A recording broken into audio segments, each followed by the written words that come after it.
Good evening. I'm going to call to order this meeting of the Wendell Town Board of Commissioners and welcome all of you here tonight. We're going to be led in the Pledge of Allegiance by Eastwake High School student Kaylee Batchelor. Kaylee is a 16-year-old student at Eastwake High School, and she is extremely active on campus. Her current responsibilities include student body president, vice president of the North Carolina State Trio Upward Bound, and president of the Pass It Forward Club. She has also found time to participate in programs like Health Occupation Students of America, the Academy of Life Sciences, Warriors After Hours, DECA, and the Fellowship of Christian Athletes. In the local community, Kaylee is a youth leader at Mount Zion United Holiness Church. She volunteers at her local church soup kitchen, and she was a mentee of the Jars of Clay Mentorship, which is a women's empowerment program. Kaylee is a lifelong member of the Wendell community and has participated in the Wendell Parade and the Wendell Middle School volleyball team. She loves the Wendell Harvest Festival every year. Kaylee's goals for the future are to attend a 4-year college and obtain a bachelor's degree in biology or nutritional science with a pre-med pathway to go into the medical field and eventually become a pediatrician. Well, we are so very proud of you. I had a chance to meet her before our meeting tonight, and I believe all those things are going to happen. She's a very impressive young woman. You're very welcome. So, please stand for the pledge. I pledge allegiance to the flag of the United States of America and to the republic for which it stands, one nation, under God, indivisible, with liberty and justice for all. Thank you.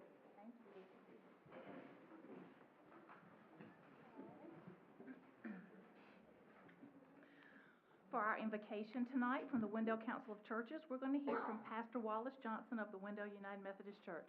Good evening. Hey, Mary Gray. Hey, everybody. Glad to be here. Welcome. Merry Christmas. Happy Advent. I just tell people all the time, it's my favorite season of the year because everybody comes to church and everybody's happy. There's no bickering. It's really a good time. Which I should say, if y'all don't have plans to go to a church, we have a lot of really good churches around. And we've all got Christmas stuff going on, music stuff and kids stuff, and especially Christmas Eve. And Christmas morning is on a Sunday, so if you're waking up and feeling like you really just want to go to church, I'm sure that they'll be very glad to have you along with the other dozen people that will be there. Well, let's pray. Heavenly Father, you who are our Father, Son, and Holy Spirit, you who this Advent season, we long for your presence, for your hope, for your joy, for your peace, for your love to come into this world, into this space, into this community.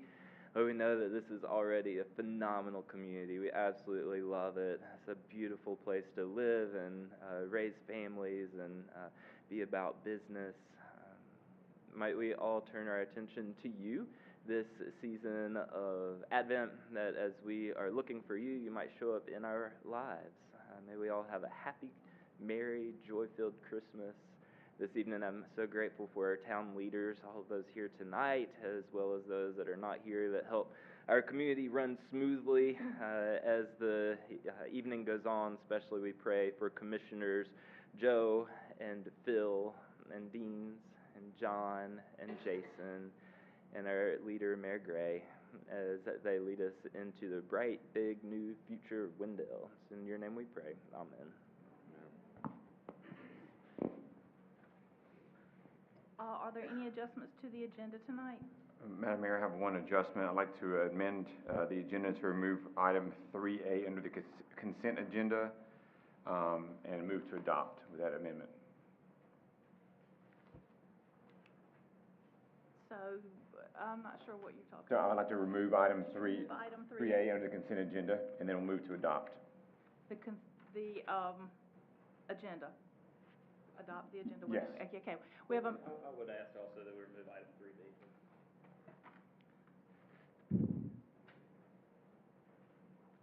Do you want to move it on to another place? Yeah, just off of the consent. Off of consent? Okay. We will move it to guess, under the administrative item 6E. 3B. Okay, so can you amend that, please, Commissioner Lutz? Yes, ma'am. I'll make a motion to approve the consent agenda with the amendments to remove item 3A and to move item 3B to the administrative section as item 6E. Okay, we have a motion to approve the consent agenda with the removal of item 3A and the movement of item 3B to item 6E. Is there any discussion of that? All right, all in favor? Aye. All right, now let's come back. Do we need a separate motion to adjust and approve the agenda separately from the consent agenda? Okay, do we have an motion to approve the agenda as we've now adjusted it? So moved. Okay, all in favor? Aye. All right, we'll move into our public comment period. And our first is Edie Now. If anyone wants to speak with regard to one of the public hearings we're having tonight, you can wait until that time. Okay. Tamika Batchelor?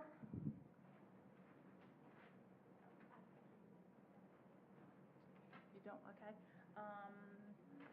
Spencer Batchelor? Okay. Megan Ray?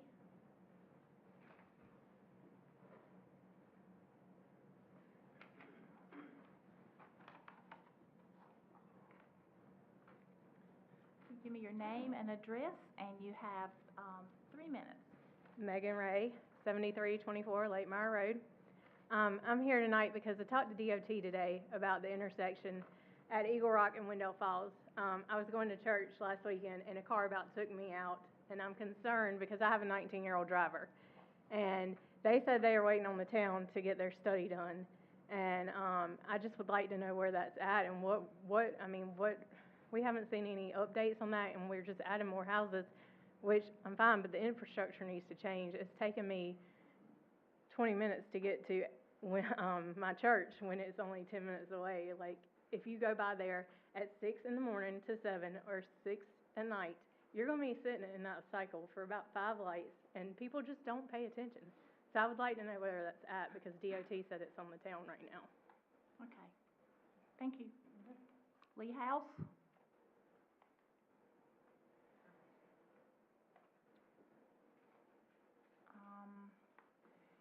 I can't read this next one. The last name is Brown. And Marilee Williford? Okay. As a quick reminder, I neglected to say this before, just for next time, because I like to remind everyone, you can participate in public comment by signing up on the sheet on the way in the door. If you come in person, you have 3 minutes to speak, or you can submit written statements via email to the town clerk at mtew@townofwendellnc.gov by the Friday prior to the board meeting at 5 o'clock. Give her your full name and address for the record, and all public comments that are written that come in will be read into the record for the length of 3 minutes. Okay, we already did the consent agenda.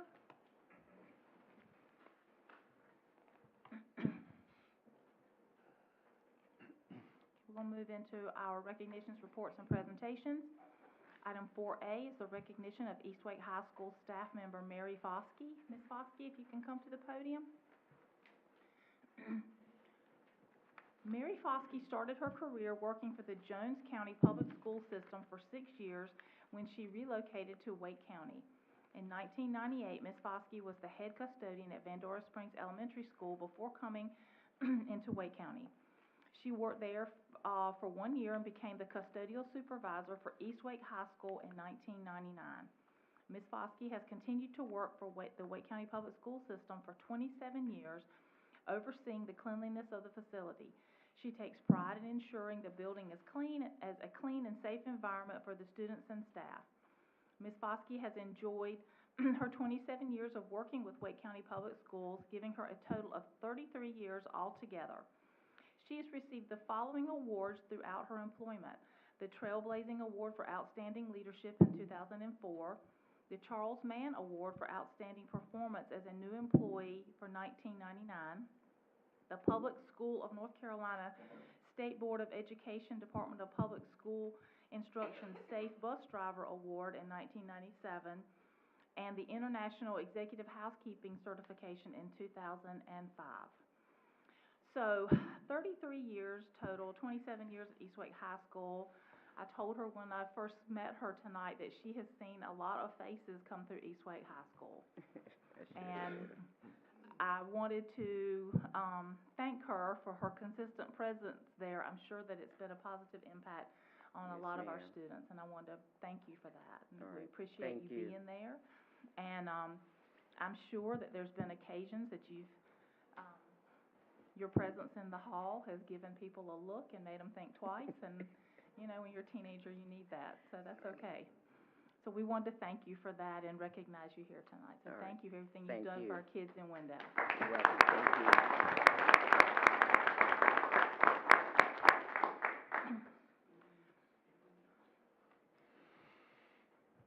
All right, item 4B is a proclamation recognizing the year 2023 as the Year of the Trail. I'm going to hear from Jeff Pulaski. Let's see.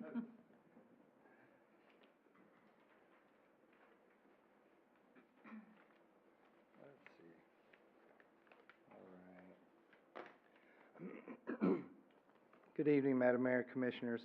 The year of 2023 has been designated as the Year of the Trail campaign, which celebrates North Carolina's vast network of trails, greenways, and blueways, which showcase North Carolina's vast diversity, landscapes, grand mountains, quiet rivers, vibrant urban greenways, coastal forests, and rolling hills of the Piedmont. Year of the Trail is the largest statewide celebration of trails and outdoor recreation in North Carolina history. The state is promoting itself as the Great Trail State, where each of North Carolina's 100 counties should be able to enjoy the proven benefits of trails, including health, safety, economic development, tourism, transportation, and environment. Excuse me. The effort recognizes trails as the backbone of the state's growing $28 billion outdoor recreation economy. The Year of the Trail campaign seeks to provide communities with the message of how and where to experience trails that showcase North Carolina's beautiful landscapes. The North Carolina General Assembly designated 2023 as the Year of the Trail in an effort led by the great, excuse me, I'm sorry, I think I'm getting a cold. The Great State Coalition is a broad-based group of diverse organizations, agencies, and supporters advocating for increased state investments in all types of trail systems: hiking, paddling, mountain biking, equestrian, and paved. Do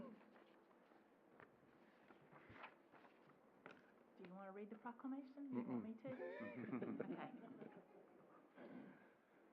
The 2023 Year of the Trail Proclamation.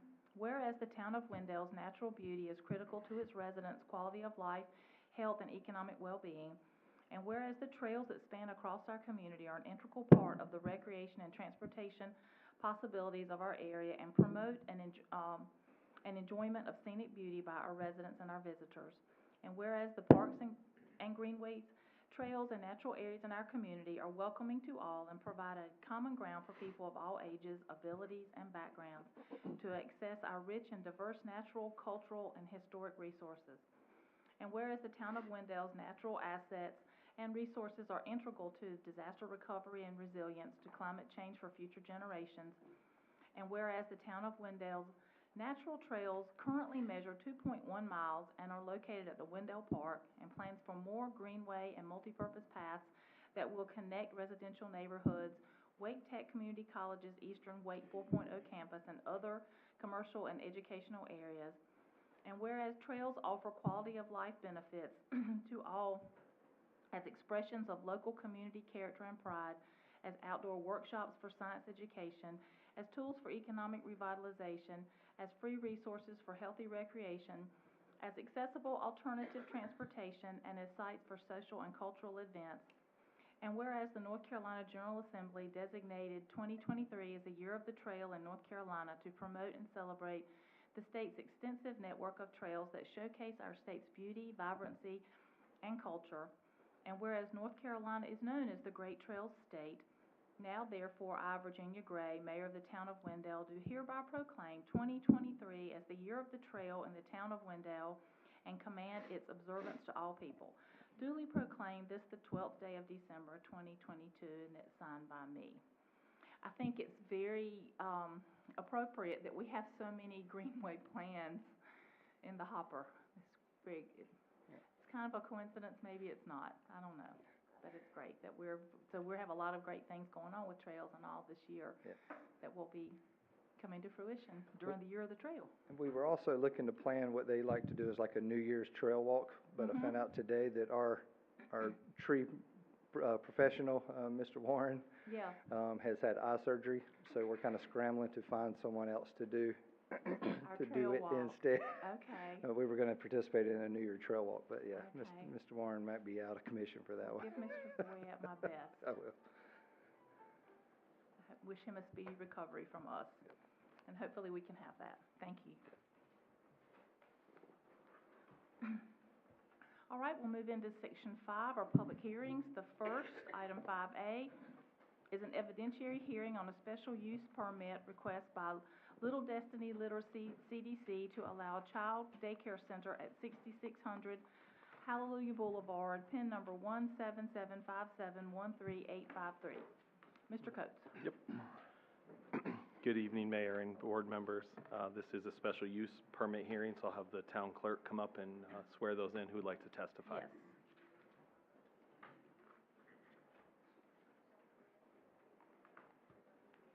Anyone who wishes to speak in the public hearing tonight needs to come up and be sworn in this one, for this public hearing. If you want to speak in this public hearing, you can be sworn. That is for 5 days, correct? Yes, ma'am.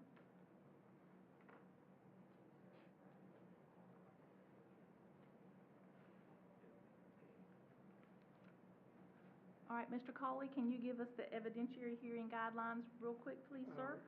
Yes, Mayor. These are, 5A and 5B are both on the agenda as evidentiary hearings. That means they are due process hearings in which witnesses are sworn, evidence is taken under oath, and the statutes provide that the evidence must be competent, substantial, and material. Certain subject matters require expert testimony, such as real estate valuations, engineering, traffic matters, anything that would require expert credentials in a court of law. The same rule applies here.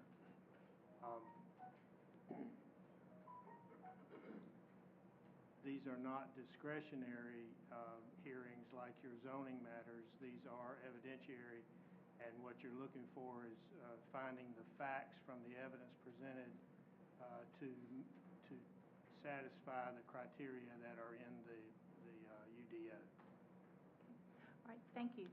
All right, let's open the hearing and hear from Mr. Coates. Yep. Good evening, Mayor and board members. This first public hearing is an evidentiary hearing to act on a special use permit request for property at 6600 Hallelujah Boulevard. Dr. Shirley Brown, owner of Little Destiny Literacy CDC, has requested a special use permit to allow a child daycare center at the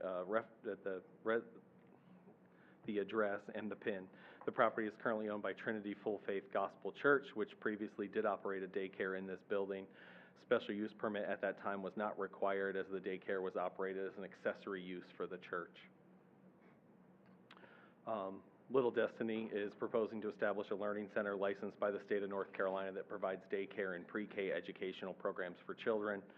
The UDO definition, child-adult daycare, means an individual agency or organization providing supervision or care on a regular basis for children or adults who are not related by blood or marriage to and who are not legal wards or foster children of supervising adults who are not residents in the center, designed and approved to accommodate more than 8 children or adults at a time based on state regulations.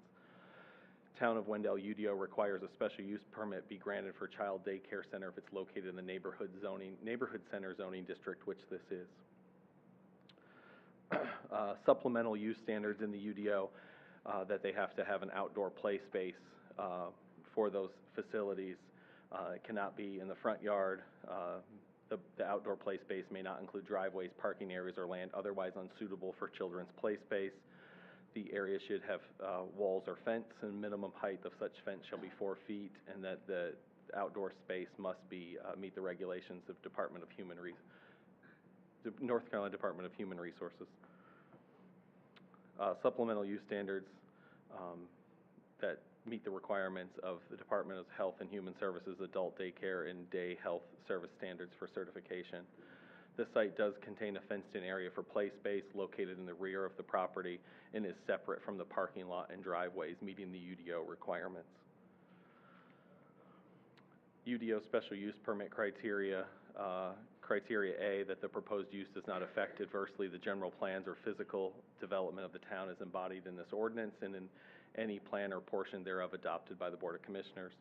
The proposed use will not be contrary to the purposes stated for these regulations. The proposed use will not adversely affect the health and safety of residents and workers in the town. The proposed use will not be detrimental to the use of development of adjacent properties or other neighborhood uses. The proposed use will not be affected adversely by the existing uses. The proposed use will not be placed on a lot of sufficient size to satisfy space requirements. The proposed use will not constitute a nuisance or hazard because of the number of persons who will attend or use the facility, vehicular movement, noise, or fume generation or type of physical activity. The standards set forth for each particular use project for which a permit may be granted have been met. The board may impose or require such additional restrictions and conditions as may be necessary to protect the health and safety of workers and residents in the community and to protect the value and use of property in the general neighborhood. The proposed use shall be subject to the minimum area setback and other location requirements of the zoning district, and the proposed use shall be subject to the off-street parking and service requirements of these regulations, provided, however, that an approved PUD plan document may include modifications. In this case, there is not a planned unit development plan being proposed. Location, as we went over, is 6600 Hallelujah Boulevard, current zoning neighborhood center, town of Wendell, current land use church, proposed church and child care center. Property owners are Trinity Full Faith Gospel Church, and the applicant's Dr. Shirley Brown of Little Destiny Literacy CDC. Location, it's snug right along I-87, Edgemont Road, highlighted in blue on this map. The northwestern boundary of the property runs along I-87. The property is roughly 26 acres and contains the existing church building with classrooms. The properties north of the interstate along Robertson Mill Pond Road contain vacant land and residences. The properties to the south are the New Harmony Landing subdivision that's under construction and a vacant parcel with a cell tower. The properties to the east are single-family homes and the Siemens manufacturing plant. Residential neighborhoods exist south to the intersection of NC 97 and Edgemont Road, where a mix of non-residential uses exist, such as storage, auto sales office, and the historic Hepzibah Baptist Church. As we said, the site is in neighborhood center. The existing church on site is roughly a little over 14,000 square feet of heated space on the 26-acre parcel. A nearby residence is roughly 500 feet from the church building, and the landscaped area of trees and plantings exists along that property boundary between the two uses.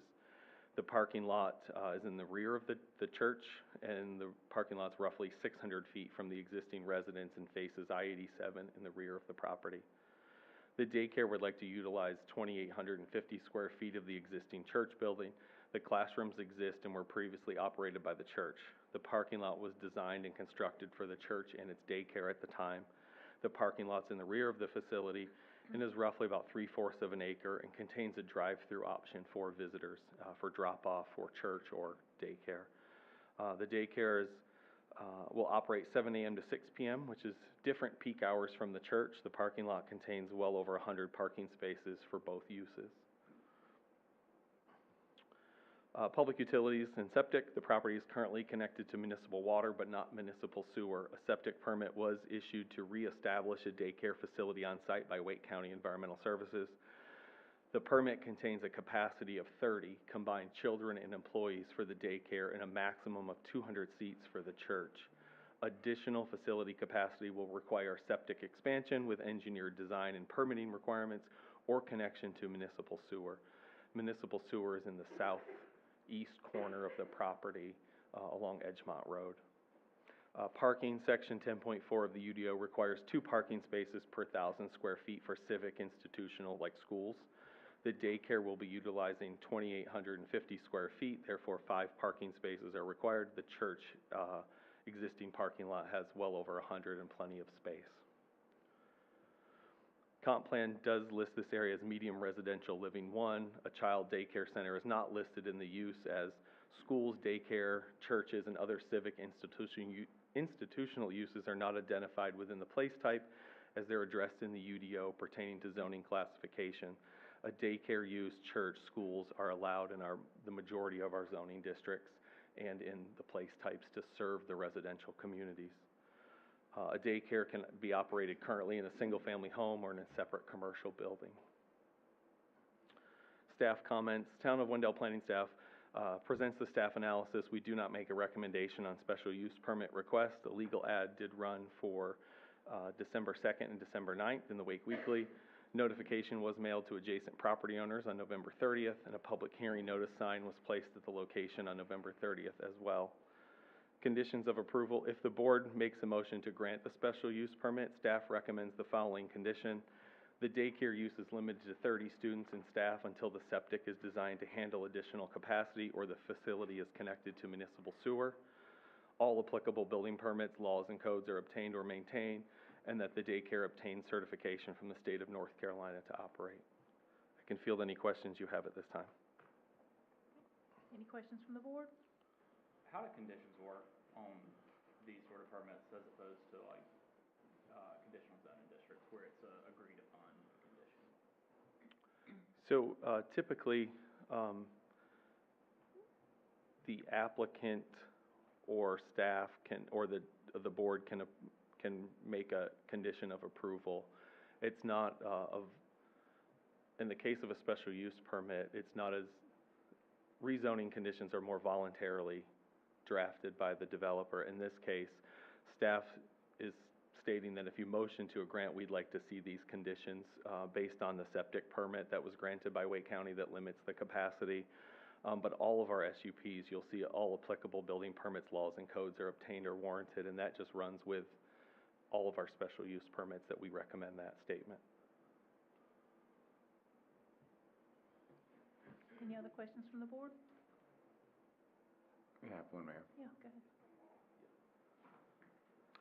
Brian, and just for my curiosity, how much change is this between the daycare that was being served? It almost seemed like this was just a change in ownership more than a change in really use. Am I correct on that? Yeah, the space they're proposing to use, there was photos attached in your agenda item. Those were all classrooms that the church previously used. I'll let Dr. Shirley answer if they're using any other space that was not part of the daycare previously. All right, thank you. You're welcome. Anything else? Okay, go ahead. And just to, so the conditions are part of the actual like permitting that go with the land. And so the wording on like the daycare is limited to 30. We wanted to make sure that if they connect to sewer, they do not have to come back to us and can have a larger capacity. And that sort of speaks, I think, to the motivation for my question, Brian, is I want to make sure that we're staying in our lane and not tying our hands or their hands if they make additional capacity improvements in the future. This would, it sounds like, would not require them to come to us too for, I just don't want to have to jump into the process in the future if unnecessarily. So I think that sounds like we're all. Yeah, typically when a septic is involved, we try to coordinate capacity or temporary purpose until it is hooked to municipal, as we don't want to approve a capacity that is higher than the septic permit granted by Wake County, so that we're working together. Anyone else? All right, does the petitioner wish to speak? I just don't want to take up much of your time, but it's good to be here with you. We just moved to Wendell ourselves, so we're learning a lot of new things here ourselves. But we wanted to let you know that we have a daycare in Raleigh on Forestville Road that is a 5-star daycare. At the present time, the state of North Carolina, we have a North Carolina pre-K program which we have the children from Wendell and Zebulon coming to us. So that's why we're trying to get reestablished here also and put that in effect. It's a government program for all North Carolina pre-K children. My daughter is the director, and she's been doing this over 25 years. So I just wanted to let you all know that. Thank you. Thank you. All right. Are there any questions from the board, from the applicant? Questions? All right, we'll close the, any questions for the town staff? Okay, we'll close the public hearing.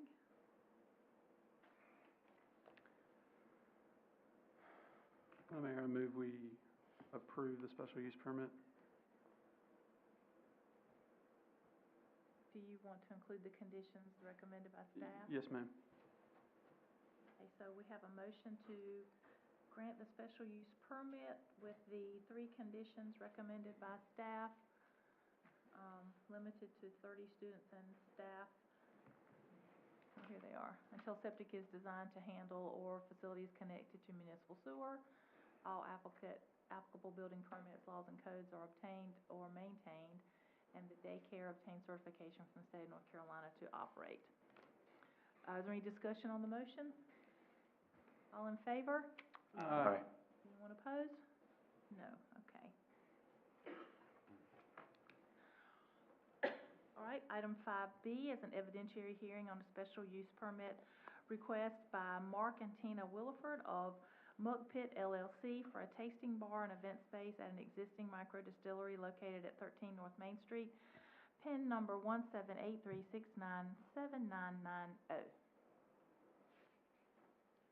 Again, this public hearing is an evidentiary hearing, so I'm going to have the town clerk come up and swear those in who'd like to testify. Anyone who wishes to speak, come on up.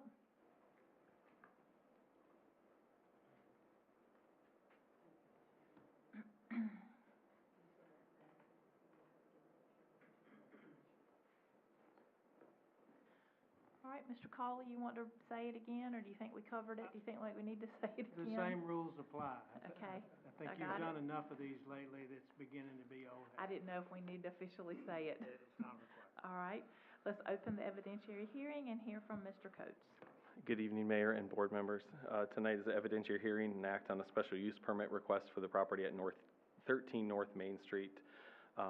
Mark and Tina Williford of Muck Pit LLC have requested a special use to allow a tasting bar and event space at an existing micro distillery location at 13 North Main Street with that pin that was referenced.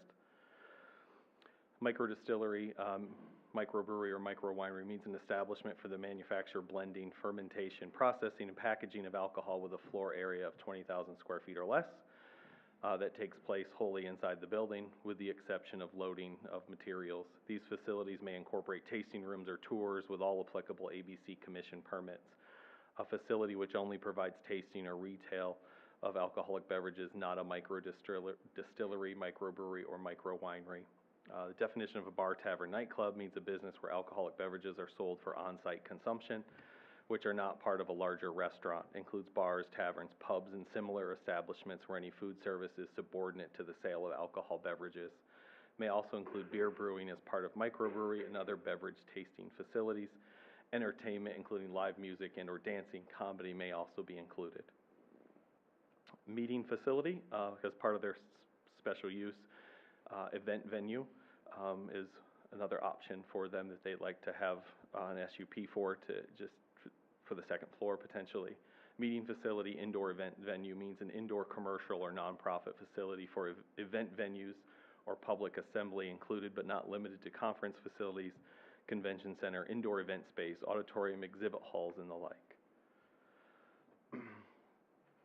UDO standards, additional standards for micro distilleries, except for loading, all activities must occur within the building, which is their proposal. They must have an off-street or alley loading dock. In this reference, they have alley loading in the rear of the building. Maximum floor area may not exceed 20,000 square feet. Their building is less than that. They must obtain all applicable ABC Commission permits. If located in the DMX zoning district, the facility must include a tasting room, restaurant, or incorporate tours. At this time, they have a tasting room, and eventually an option is to have tours or other events upstairs and maybe classes and different functions. Item 6, shall not produce odors, gas, dust, or any other atmospheric pollution detrimental to the health, safety, or general welfare of persons living or working in the surrounding area. The distilling facility is all inside. If the facility includes an on-site consumption and does not meet the definition of a restaurant, it shall be required to meet all standards of bar, tavern, nightclub, and shall only be allowed in those districts in which a bar, tavern, nightclub is permitted.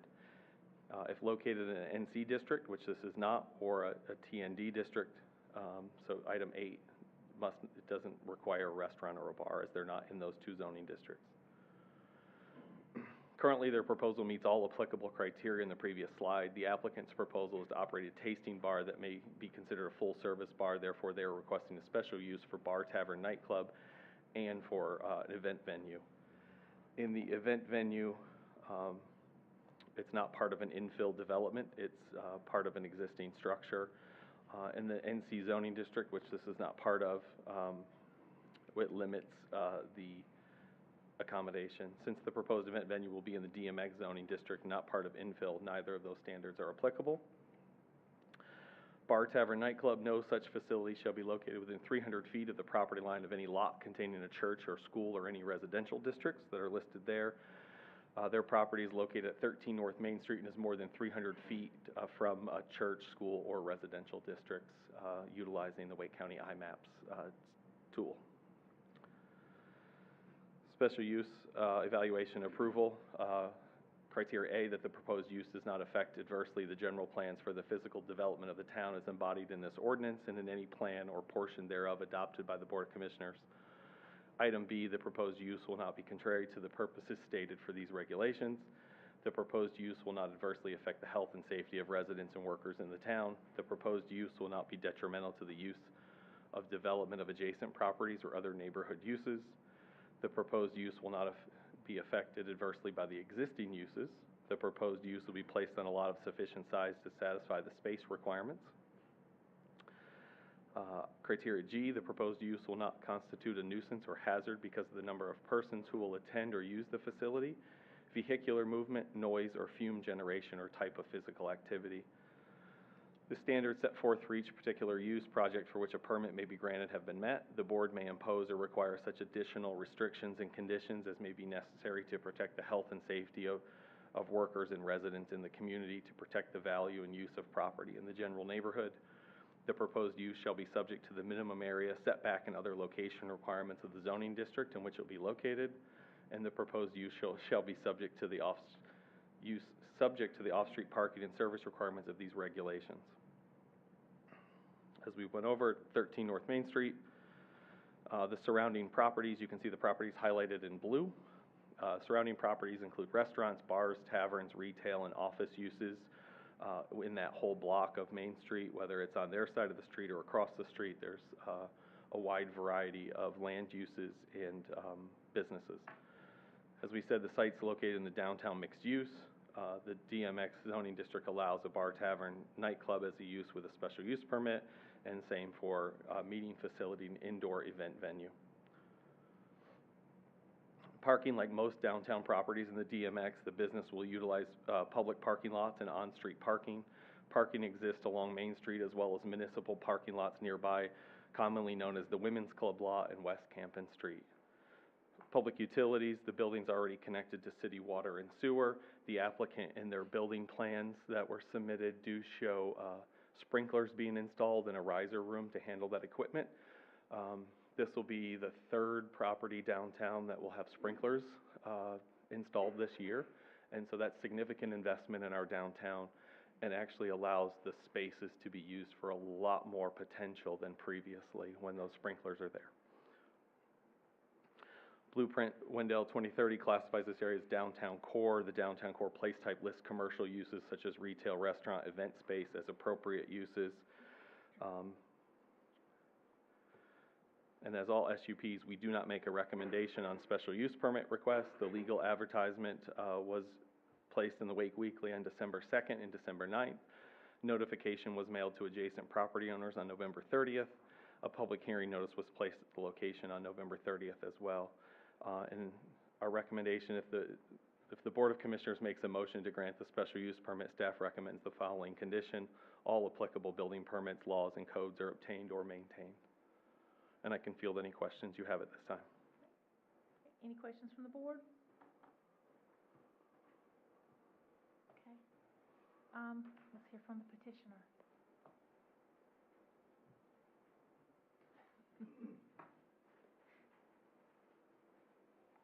Mayor, Commissioners. How are you? Not really. I just wanted to make sure that everybody had a chance to, to know who we are, and, I think most of you know part of us from SPC down the street. We're just very interested in, continuing to be a part of Wendell. Tina, my wife, already has a distillery in downtown Durham that's been operating for quite some time, also has a bar or tasting room there.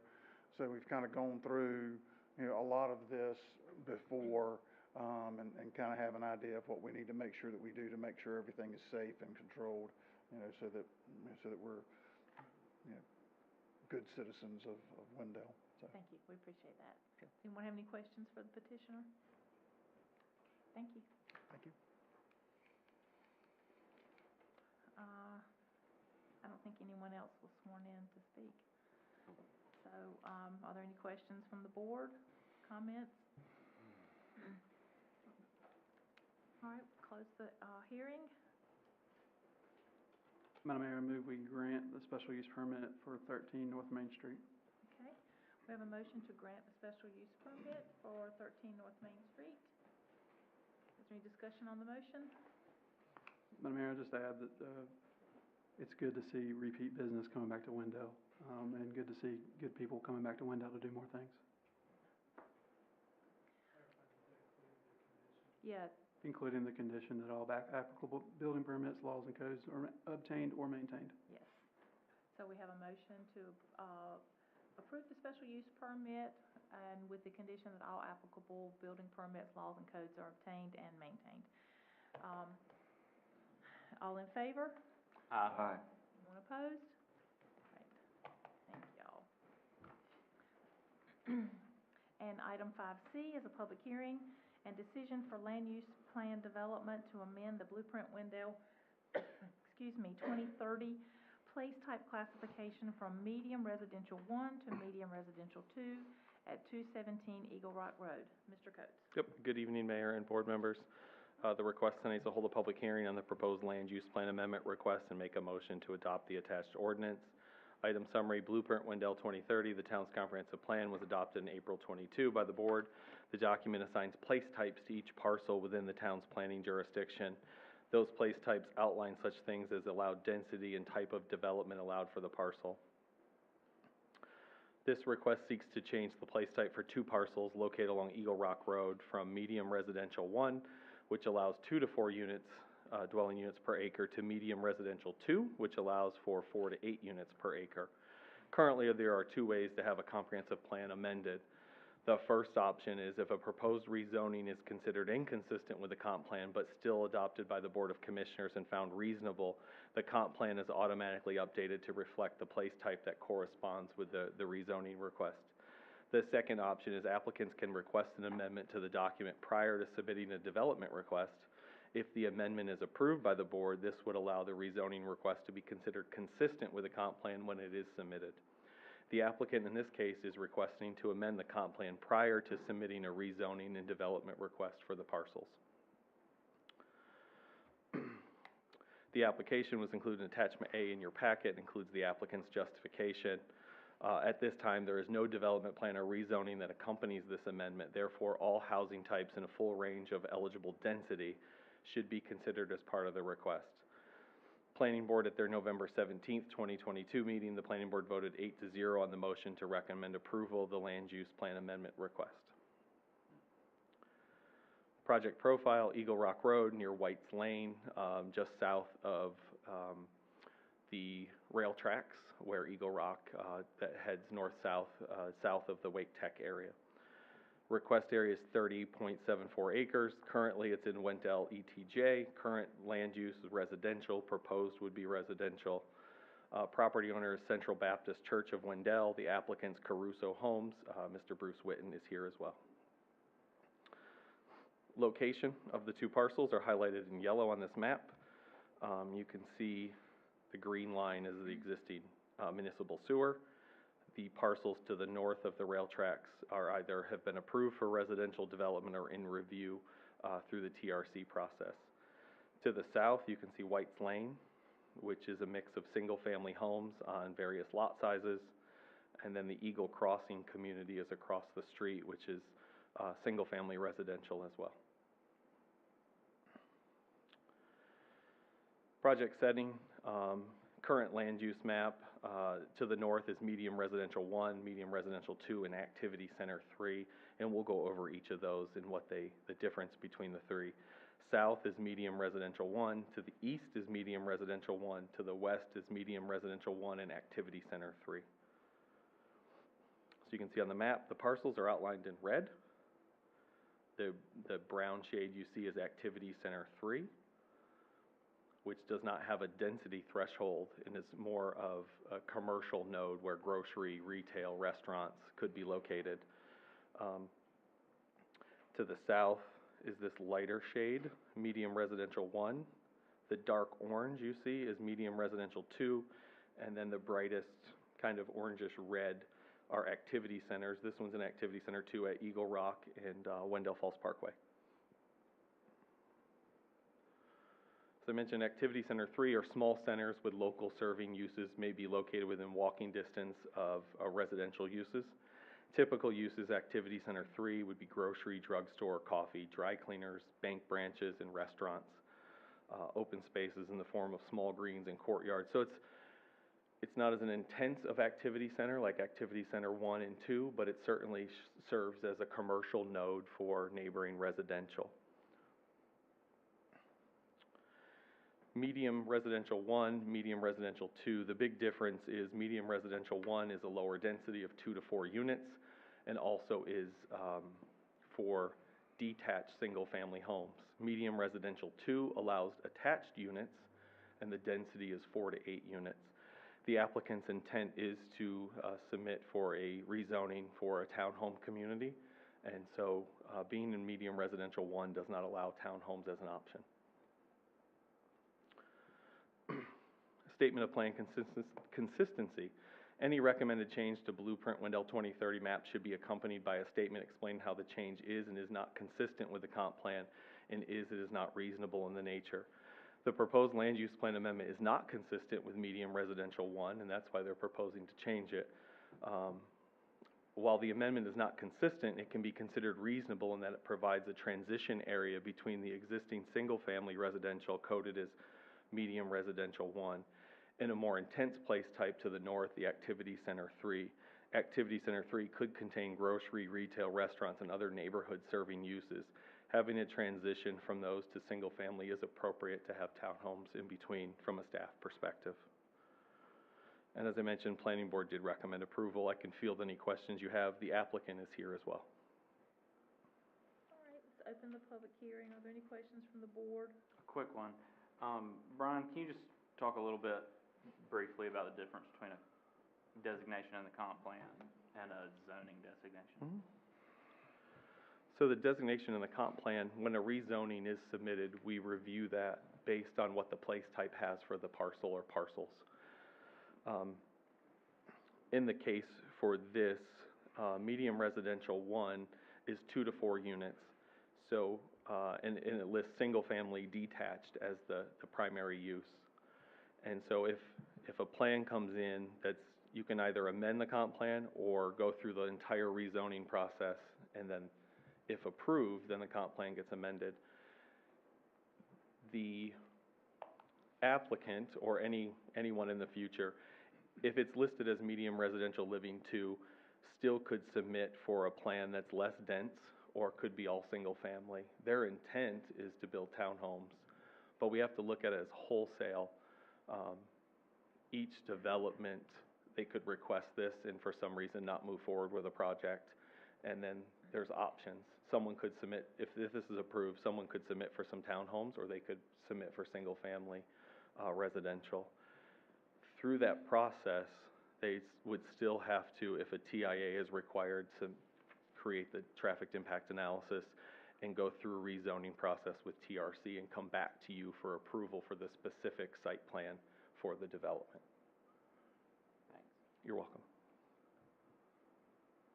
Any other questions from the board? Okay. Would the applicant like to be heard?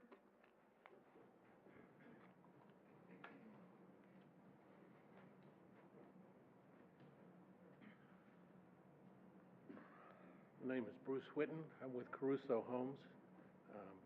I live in Wake Forest, and just as a sort of a side note, and I'm sure Brian's tired of hearing this, because after the planning board meeting I attended, I've been extremely excited about what we're going to attempt to do here. My background is in college degree is in urban and regional planning. And there's no telling how many of these public hearings, presentations I've done over the past, well, we ain't gonna talk about how long that is. But the concept you guys have is so linked to land use. I mean, I literally teared up listening to what was going on because you follow it directly, unlike anybody else in this market or any other town around here. They don't have as good a plan or as good a UDO as you have. I don't think, this is a personal opinion, but they definitely don't follow it like you guys do, and especially with Brian, and he explains it very well, so that when you attend a meeting like this, you can basically talk about what it is, how you're going to affect what we've got planned there, and hopefully you'll agree with us that it's a good land use. I did a lot of reading since that planning board meeting to bring myself back up to speed on land use theory, because I think that's really where your concept is based. It's based in theory. It's not based on anything engineering to a degree. It's based on sound planning theory. And it relates to so many different theories and concepts that it makes it extremely not easy, but comfortable to deal with, so that we can meet the expectations from the UDO and we can meet the expectations from this board.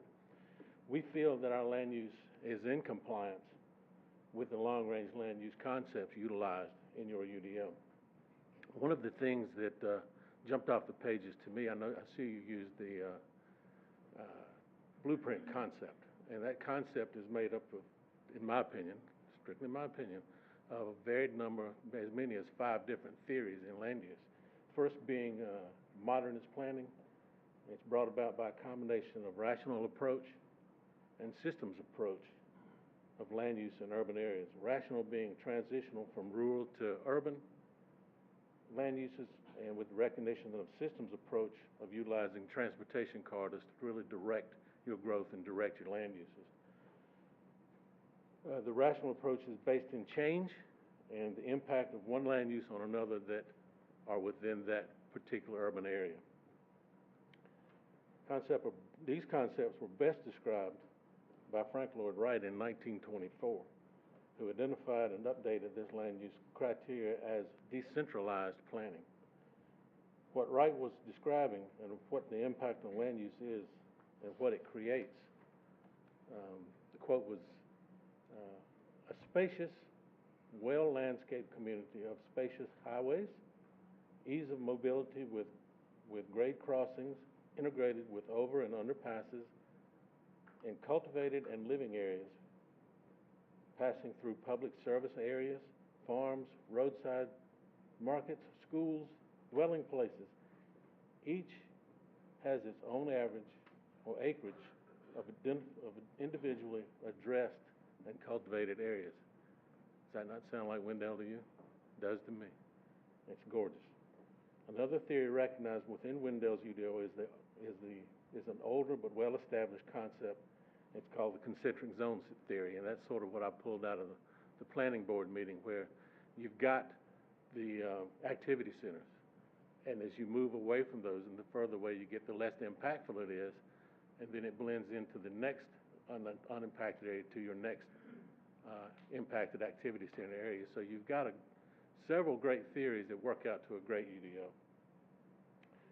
The high impact land of those activity centers gradually reduces an impact on varied land uses, move away from that intensity, and that's exactly what we do with this particular project, or will do with this particular project. You've got the activity center at the intersection of Eagle Rock and the Wendell Falls Parkway. You've got another one situated to the south. We're blending those land uses, and we're not nearly as impactful as what that activity center would be. It also encompasses the linear planning concept as well, which is based with your impact areas that are at these intersections and are aligned along a particularly dense and impactful thoroughfare. And so when you get off of Eagle Rock or get off of Wendell Falls and get onto Eagle Rock, that's what we're doing with that concept of what we're initially trying to get done here. All the concepts and theories that we just talked about, or I just talked about, can be found within your UDO, and it's not hard to find them. That's one of the things I like best about it. Our proposed land use is justified. The change from MR1 to MR2 by adhering to these concepts and by providing more diversification, which is what we're really doing there, to the residential use and a broader land use and population base. Why the change? There are several environmental constraints on our site. There's a lot of wetland, and there are other flood areas and vegetated areas. So allowing the MR2 will allow us to put pods within that and not have such an impactful. Actually, I believe that it's a less impactful zone than the MR1 that would strictly bring it into single family. So that's because to reach a density that most people would like, you're going to cover that entire area, and you're going to have a very small area for the environmental constraints there. With the MR2, we can do the townhome, and our impervious areas could be less, but will be no more than the single family. And we get to set back off the environmental areas. I don't know how many of you are familiar with that particular piece of property, but it is absolutely one gorgeous site. It's a beautiful pond on there that we brought our engineer, and I told him, you can't touch that pond. That pond is staying. So that will be one thing we're looking at there. We are asking for a little bit more density, but not a great deal. The MR1 allows 2 to 4 units an acre, the MR2 4 to 8. We're planning at 5 units an acre, so it's not really that impactful as far as the zoning regulations go. This also provides for the transition of land use from the activity center to the Eagle Rock and Wendell Falls Boulevard to the areas north and to the west of the site. I think it's a very reasonable request. So yes, I believe our proposal recognizes the wish of the town of Wendell for controlled density at this site by providing for a very populous area and a controlled impact on adjacent land uses.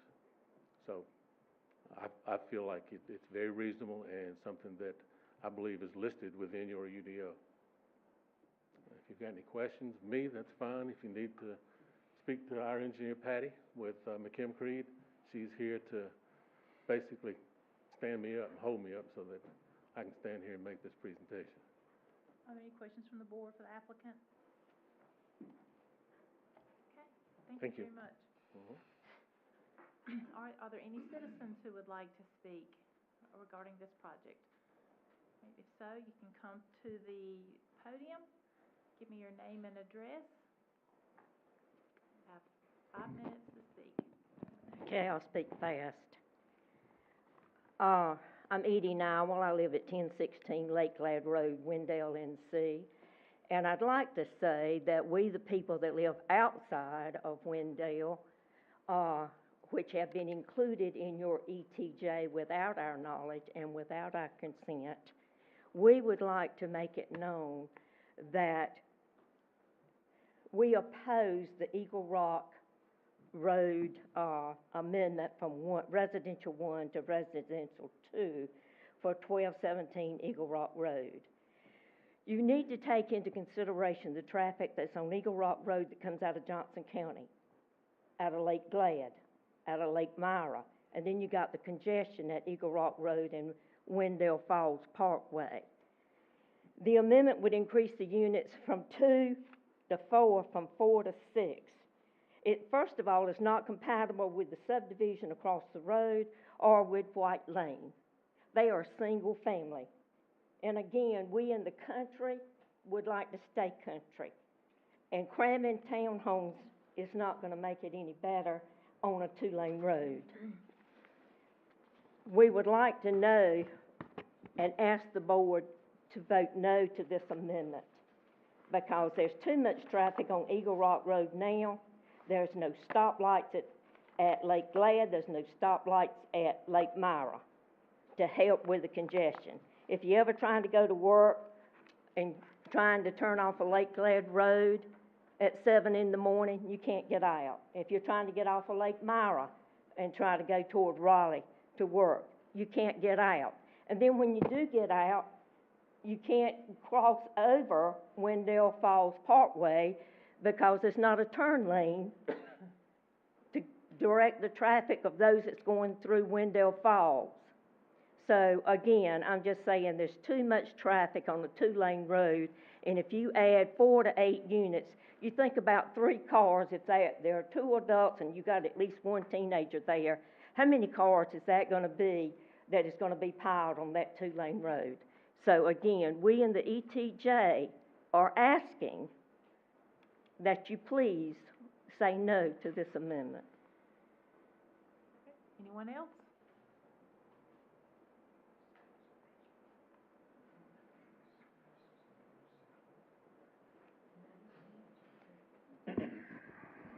Good evening. My name is John Parks. I live at 2300 Eagle Rock Road. I am also asking you to please turn down this request. It's not compatible with anything that is nearby. I think, frankly, it's compatible with the plans that the developer has and what he might like to see, but it's not with what the people that live around it would like to see. We do not need more density. We do not need more congestion. We need less. Guys, you're outside of the city. I know that you're trying to grow. Grow elsewhere, but don't put more on this road. Don't cram it in. We're just simply tired of it. You just created this plan just a few months ago. And here you are, just a few months later, first time somebody comes by and flashes a plan and a little bit of cash, says, hey, sure, let's go ahead and change the plan. Yeah, that's fine. You can smirk if you'd like, but you know I'm right. You're already changing the plan months in, and that's wrong.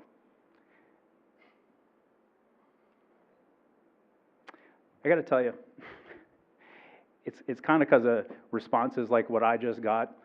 That's why we don't feel welcome. That's why we don't feel like you listen to anybody. So I do appreciate those of you that have taken the time to listen to those of us in the past. We are appreciative. But sometimes there's just a little bit too much arrogance that's displayed up here.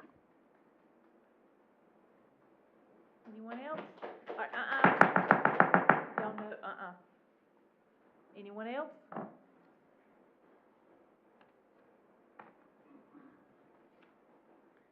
All right, are there any more questions or comments from the board? Got one, Madam Mayor. Okay. Brian, was this initiated by staff or initiated by the developer, this particular process? As far as changing, the desire to change the comprehensive plan versus just submitting a plan and then... So the applicant held a pre-submittal with staff on their desire to have townhomes on the site, and we presented there's 2 ways to amend a comp plan. And so you have 2 options. You can submit full rezoning and master plan and go through TRC and then go to a public hearing with the town board, probably spend 5 to 8 months. Or you can request an amendment early on and then before you submit your rezoning and spend 5 to 8 months. So that's an option. When you can always apply to amend a comp plan, and the board has an option, and the planning board makes a recommendation, and you will have an option to adjust the plan. I will say land use plans are a living document, and it's typically you will have adjustments and changes throughout the life of the plan. The developer is the applicant, not staff, yeah. I guess that speaks to, that answers my question. and this is more of a comment. I'm not a fan of this particular process, primarily because item number 1 says if you bring a plan to the board and the board approves it, the comp plan's amended. And it seems like, I don't know, just for what that's noted, just the process portion of it, this isn't my preferred venue.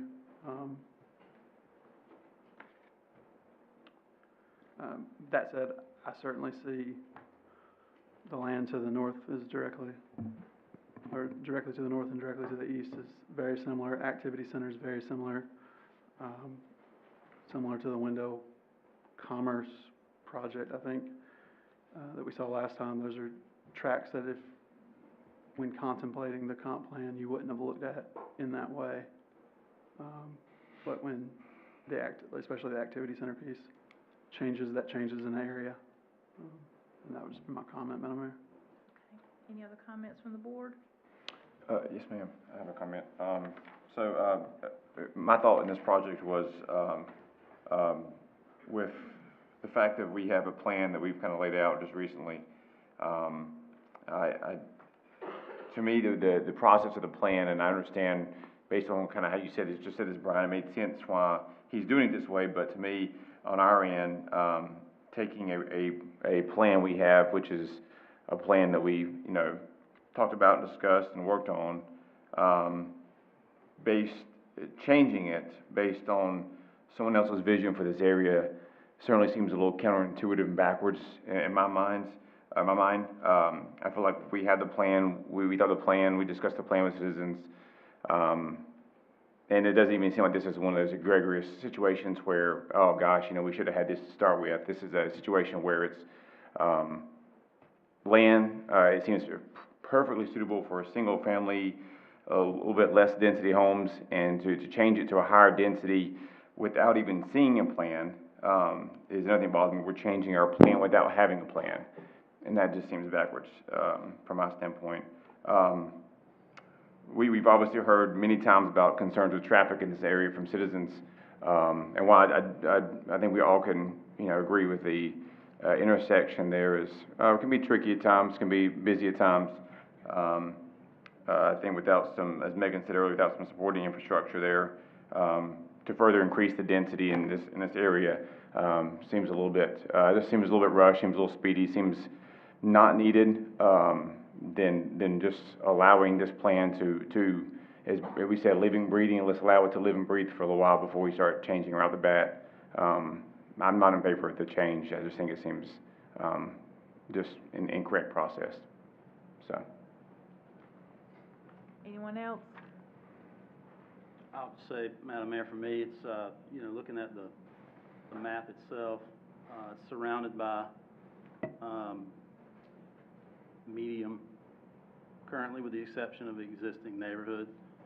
I think some would say that increasing the density would actually reduce car traffic in that area, since you have access to the close by amenities and potential density there. So for me, it's a transition thing. I think it makes sense to go from more dense to less dense, not skipping a step, I guess you'd say. I do understand the heartburn with changing so soon, I guess, which is a relative term. But I think we said from the beginning on Blueprint 2030 is that it was a living document, and that we are actually able to make these types of changes. So. Anyone else?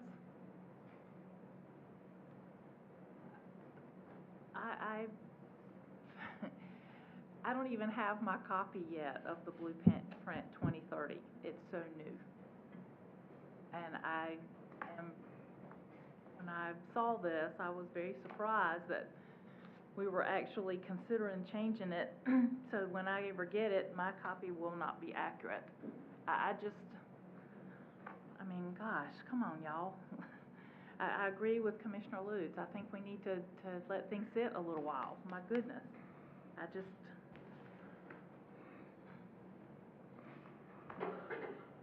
All right, let's close the public hearing. If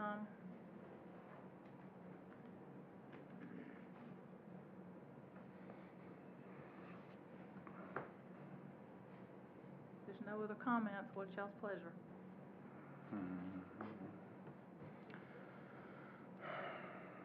Madam Mayor, I make a motion to approve the,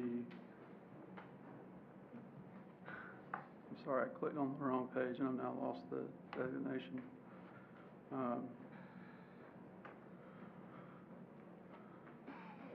Approve the request to the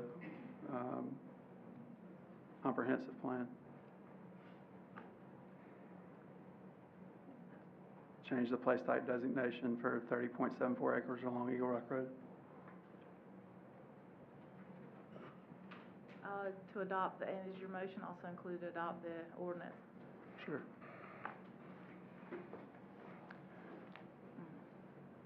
We have a motion to amend the Blueprint 2030 classification from medium residential 1 to medium residential 2 at 1217 Eagle Rock Road and adopt the attached ordinance.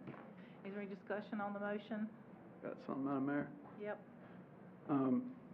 So I don't necessarily, as I said before, understand why we go through this particular process, because I feel like I'm being asked to make decisions that we, as a community, used a lot of experts on to come in and find it. At the end of the day, the question that I feel like I'm asked tonight is, could you consider townhomes in this location?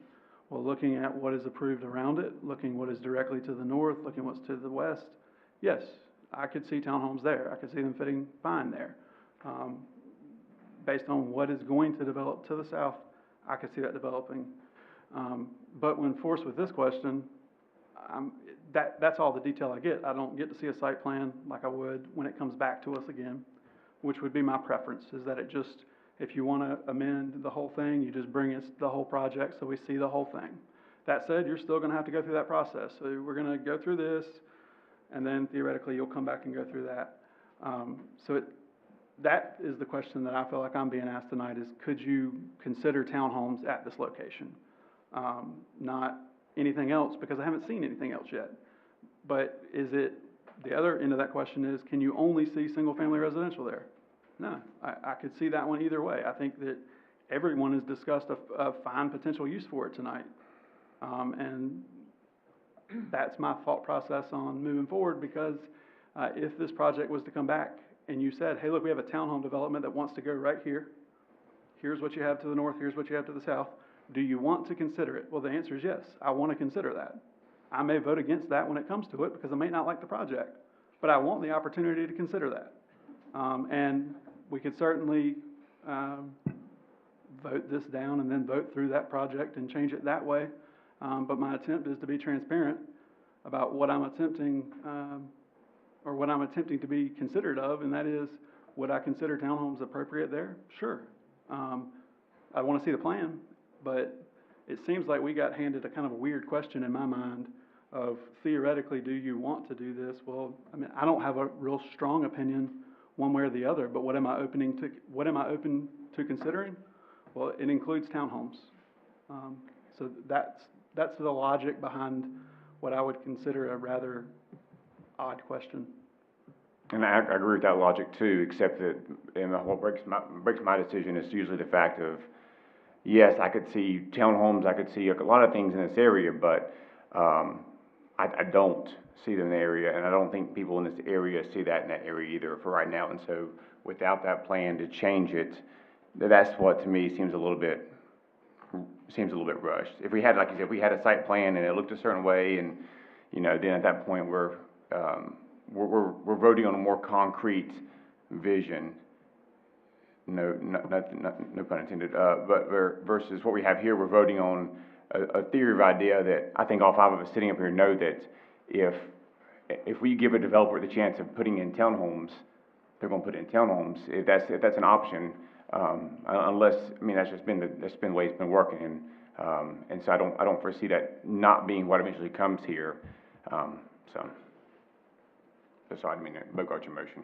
I think the reason that it's before this board is because this is where those decisions are made. And I think if you sit on this board, you have to be prepared to make hard decisions. So that's one thing. Second thing, this board, and I don't get to vote, has turned down things where we didn't have a plan because of uncertainty. And I think that we don't need to be approving things because someone, and I'm not saying that they're being disingenuous, but someone has said they'd like to put townhomes there.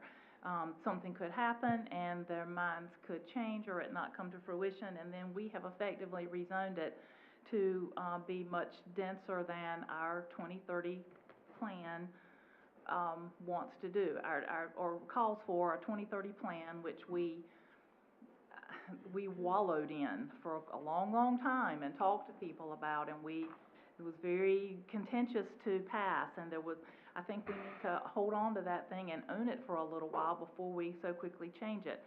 I think to say that it's a live document and we can change things, yeah, it is, but I also think that when things become too much of a live document, all of a sudden they don't mean what they say that is written on them. That people need to pick it up and read it and know what's expected in places. And we don't have that here because you can come here and apparently we will just change it. And that's disappointing to me. But anyhow, does anyone else have anything they'd like to add? Yeah, one quick question for staff. Yeah. Is this a functional rezoning? No. Okay. No, there's no rezoning attached to it, it's just a land use plan amendment. Thank you. Yeah, okay. But when if it passes and gets changed in the 2030 blueprint, that will change what is potentially allowed there should it not be townhomes, and we don't have anything that's going to guarantee us that it will be townhomes at this time. Is that true? So between medium residential 2, it's either single family, Right. attached, detached, uses. Right, So it could be single family or townhomes. but more. The density would be increased, yes. The Mhm. density would increase. But you still have the ultimate approval authority when a rezoning comes in to determine if their plan meets what you would like from a design Because they still have to apply to standpoint. us to have it rezoned, so nothing on the Correct. property change. What we advertise to the world that we think this should develop as does change. Correct. So when they submit a plan, and if it has townhomes and single family mixed together and a density of 5 acres, the use and the density might fit the comp plan, but then the individual design of the site plan needs to meet other components and the UDO standards. But what they have to choose from has increased. Yes, from Their single options family have to, increased. yes. Okay. And, yeah, I'm not gonna say that, never mind. I think it's the same thing that you said, Madam Mayor. If you're gonna sit on this board, it's because you need to make hard votes. And part of the reason that I don't like this particular vote setup is because I think it's a weak vote. I think it's signaling that maybe you would do something. I wanna see the plan. I haven't had the opportunity to see the plan yet. Plan's not been presented to us. I will vote on that plan when that plan comes back. That said, that's not this. So we can certainly push back, and you can push back on any of it. I think this is just are you willing to consider townhomes there, yes or no? And to me, yes, I'm willing to consider it, and that's, it's not a sure lock that I have any definite opinion. It's that I want to see the plan, and if you ask me that about a lot of places in town, my answer is going to be, well, show me the plan. And we also heard tonight, I will add, that we are planning on 5 units per acre, so it's not, we're at 2 to 4 versus 4 to 8. They stood before us and said 5, so it's not a rezoning.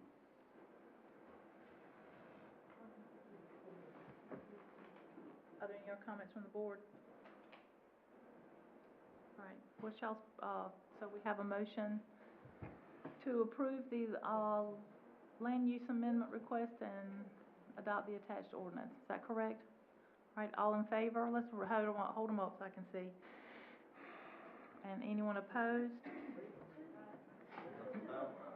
All right, y'all been coming long enough that y'all know that we don't allow I don't permit outbursts, clapping, comments from the back, questions from the back. I think I've been very gracious. Put your hands down, please.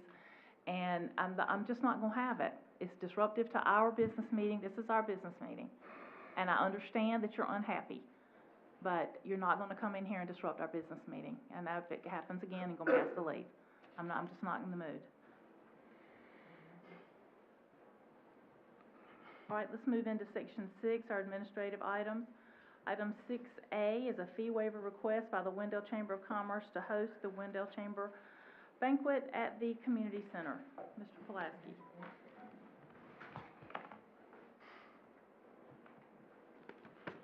Good evening again, Madam Mayor and Commissioners.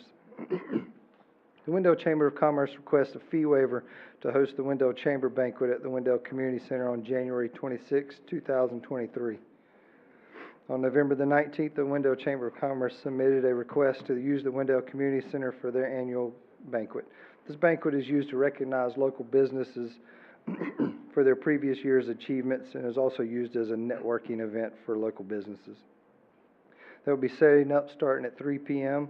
With the event lasting from 5:30 p.m. to 9 p.m. with cleanup concluding at 10. This event is not open to the public and they are expecting around 240 people to attend.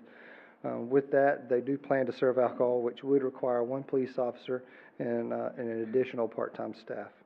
The non-waived fees would include 1 part-time staff person at $140, 1 police officer at $140, the dumpster fee of $125, and the cleanup fee of $250, which would be a total of $255 that could not be raised. The Parks and Rec Commission met last Tuesday at our regular monthly meeting and voted unanimously in favor of this waiver. If you have any questions, I'll answer for you. Are there any questions for Mr. Pulaski? Madam Mayor, I move we approve the fee waiver request from the Chamber. Okay, we have a motion to approve the fee waiver request from the Chamber. Is there any discussion on the motion? All in favor? Aye. Thank you. All right, item 6B is a lease agreement for State Employees Credit Union ATM at the Women's Club parking lot. We'll hear from Matt Garner. Good evening. Should be up here for a while.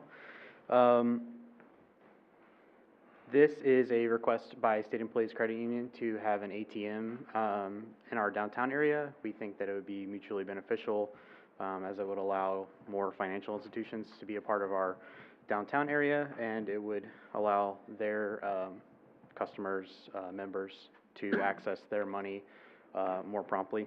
The lease contemplates a 5-year initial period, and we are bringing this to you today because luckily we got the lot resurfaced just recently, as you may have seen. So again, the initial term of the lease is for 5 years. There are 2 optional 5-year renewals. There was a clerical error in an earlier version of the agenda packet you received. The actual monthly rate at the beginning is $325 per month, and it allows for nominal increases of 10% in the second and third 5-year renewals. Lot maintenance for the greater property still remains a town obligation. The lease does contemplate reasons for closing the lot, like public events, like we have, and it's noted in the lease that walk-up access to the ATM will remain open. Insurance, SECU will be required to hold harmless the town and have a pretty substantial insurance policy on the location. The lease also holds SECU responsible for any potential taxes related to the property as it's increased in value by the ATM's existence. And it also contemplates potential development of the property down the road if downtown is growing and somebody wants to develop that area. We would like SECU to remain a part of the downtown, hopefully as part of that project, whatever it may be. But if not, moving them to a more suitable location somewhere else downtown is something we would be happy to see too. We recommend the approval of this lease, and I'm happy to answer any questions you may have about the lease or any of its particulars. All right, are there any questions for Matt? Madam Mayor, I move we approve the lease with State Employees Credit Union. All right, we have a motion to approve the lease agreement with the State Employees Credit Union. Is there any discussion on the motion? All in favor? Aye.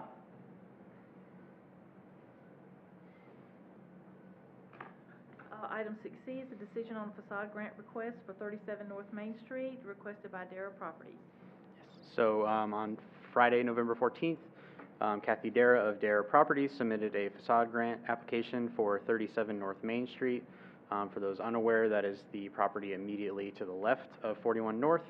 That was formerly a salon and is now part of what will be the Brickview event space.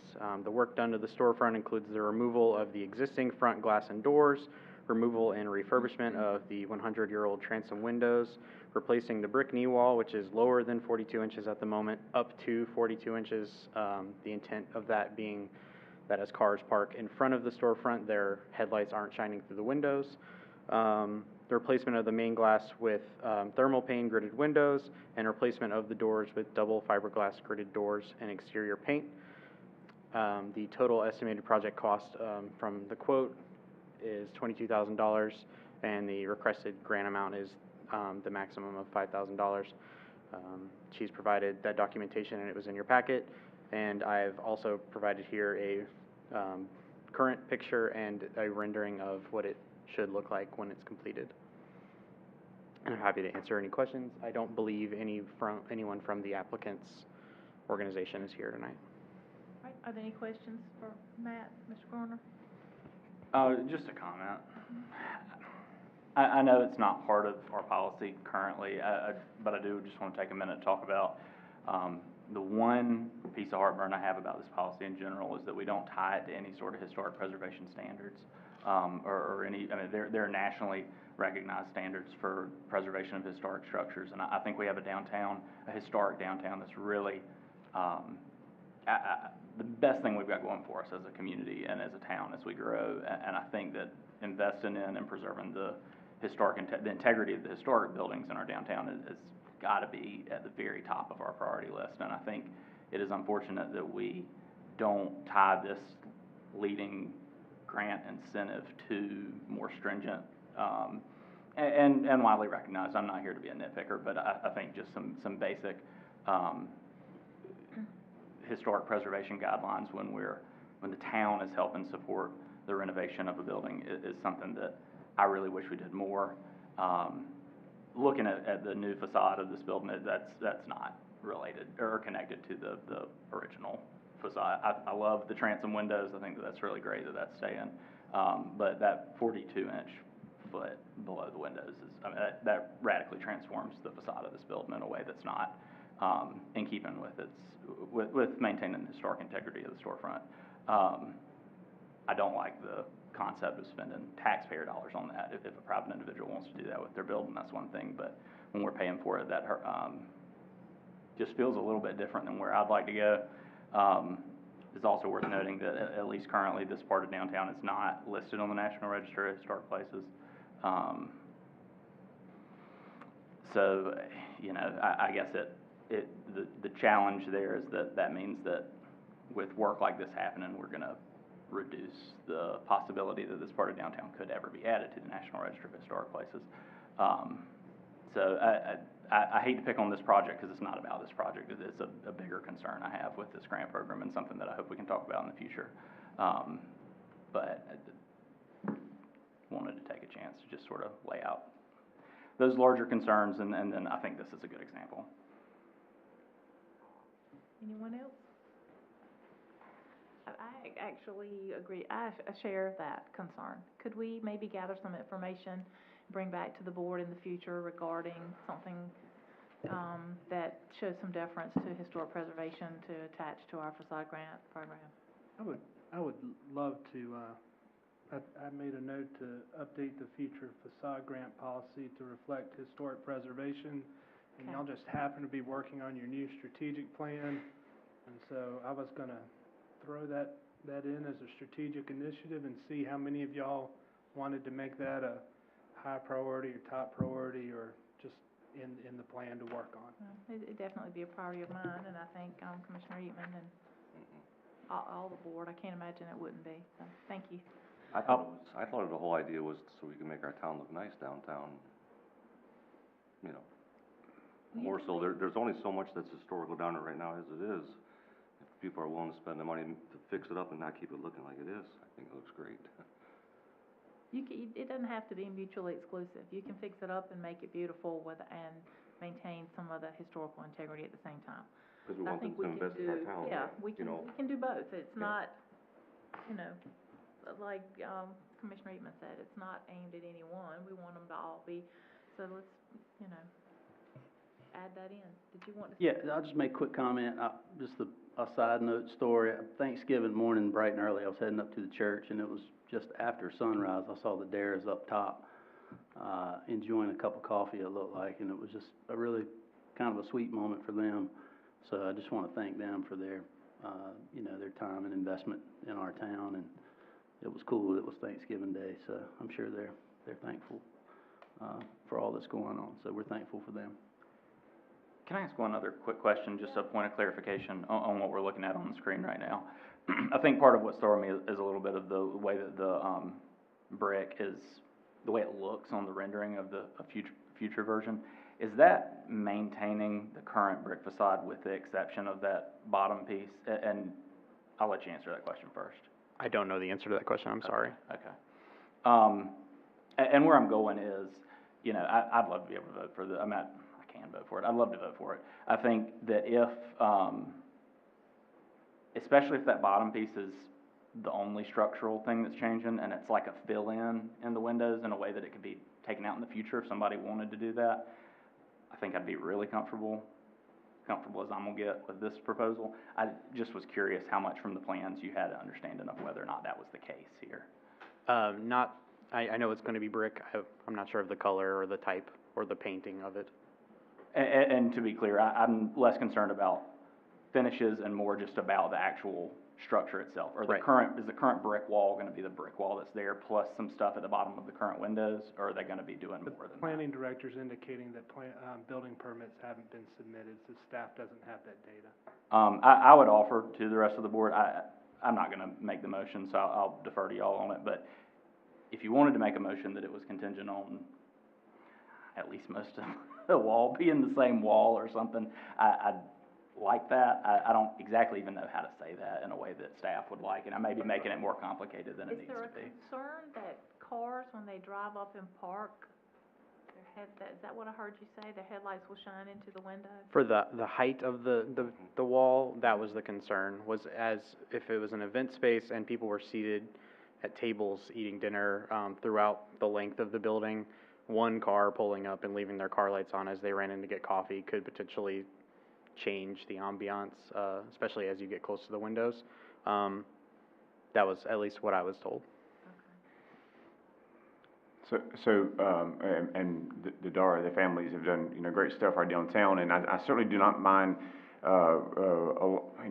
granting these facade grants, and obviously their cost for this project is above what the, minimum requirement is to receive the $5,000. To me, I agree with Commissioner Eatman. I think that, preserving the historic charm of downtown while, also encouraging the, updates. I think the awnings are one thing that I would, that just seeing that going down is just oh, yeah, all right. You put a little paint, okay, we're good. I mean, right there, we're already at a good number right there too. So, I'm fine granting $5,000. I do not know the best order of operations for this.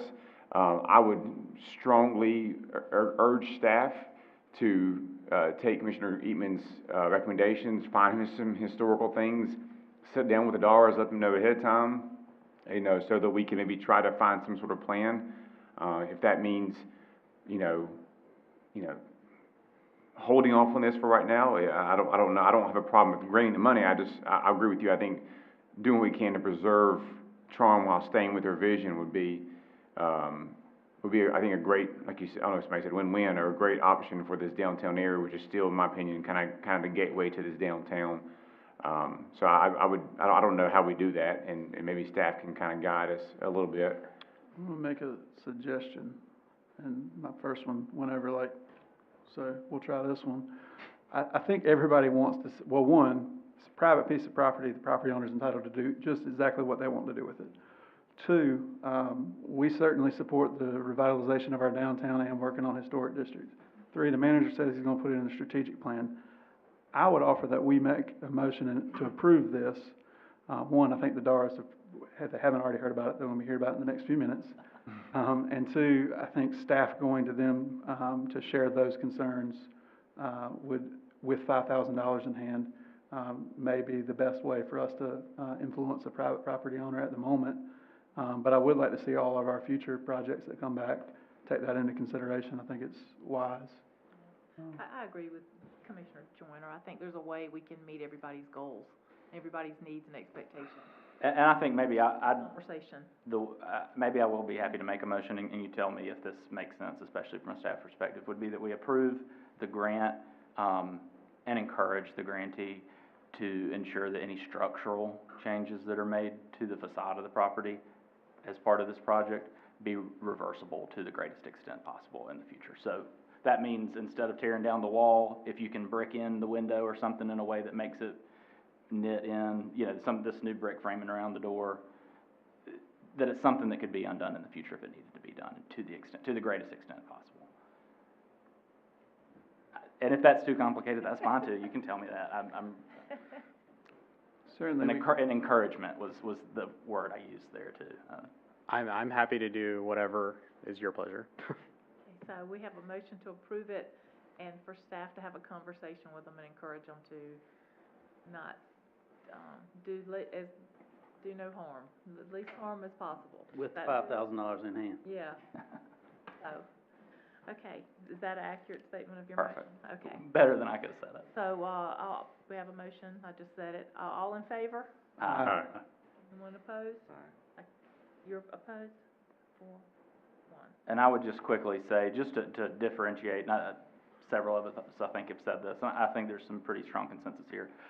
I do draw a pretty strong distinction between the regulatory side of local government when it comes to doing, private parties doing things with their buildings. I don't have a whole lot of appetite for going in and telling folks that they can't do certain things. It's more just when the government is helping pay for the project. I think that's a time where we can put our weight on the scale. Like the first one, we've already done 10 or so, but all of a sudden now we're starting this, so, all right. We can Doesn't be seem fair, everybody else got theirs passed, and they don't pass this one, Respectfully, it just passed with We the only just passed voting against it. You're the only person that voted against it. Up against what you said, I say, let's just go ahead and pass it the way it is. Okay. Okay. Why do we have to go back to them? Because It's gonna encourage them to please not. we're gonna change the strategic plan. After you change the rule, so you change the rules midstream, okay, go ahead. It's literally the Whatever. opposite of what we're. Whatever. All right, item 6D is a first reading on ordinance 2022 and 2022 for the purpose of establishing a downtown social district. So you've heard a lot from me over the last few months about social districts in general, about our efforts to engage the public on social districts. We've had a lot of discussion through our newly created Downtown Development Committee. We've had some really productive conversations with staffs at other municipalities along the way, and what is before you tonight is ordinance O28-2022 and O29-2022, which essentially create the Wendell Downtown Social District. To that effect, the majority of this ordinance and these types of ordinance are all fairly similar. Those things that we do have discretion to change are where we want your feedback before it is read finally in January, if it passes tonight, that is. So just to be clear, ordinance O28-2022 amends section 14-21 of the Town Code of Ordinances in the public consumption of alcohol section to include the regular operation of a social district as an allowable exception. We've done this in the past with allowing public property to be used for special events, and so this is essentially the same thing as that. And then O29-2022 amends Chapter 14 with a new section to establish the downtown social district. These are the parameters located in that ordinance. The social district is to be established downtown, centered on Main Street between Pine and Cypress and Second and Fourth streets. I have a map on the next slide that I will go to before we finish. And the social district to operate between 11 a.m. and 9 p.m. Monday through Saturday, and 12 p.m. to 9 p.m. on Sundays. The establishments with permits for on-premises malt beverages, fortified and unfortified wine, mixed beverages, and distilleries can participate in the sale of alcohol within the district. The ordinance allows for the town manager to discontinue operation of the district at their discretion. For instance, when a special event permit is submitted to the town for a kid-focused event and they want the social district shut down during that time, we can do that. Or for any other reasons, national emergencies, things like that. It allows for the discontinuance of the district for special events within the boundary that have a special event permit from ABC. So where those boundaries overlap, the social district ceases to exist for the duration of the special event, assuming that they have an ABC permit to sell their own alcohol. And when the event is over, the social district goes back to its normally scheduled times. It also includes necessary requirement language for cups, the signage, district maintenance, things of that nature. And just before I go back and let you comment, this is the map that we have shown you last time. Again, this is another component that can be changed, updated based on your pleasure. I highlighted the sections in green outside of the blue line. So essentially every property within the blue line is included. They have the choice to opt out or not. They will be given signs that clearly indicate on their front door their choice of opting in or out. It also includes any of the properties highlighted in green, very faintly in green, if they have a door that opens into the blue line. And with that being said, I am here for your questions or comments on any of these sort of parameters.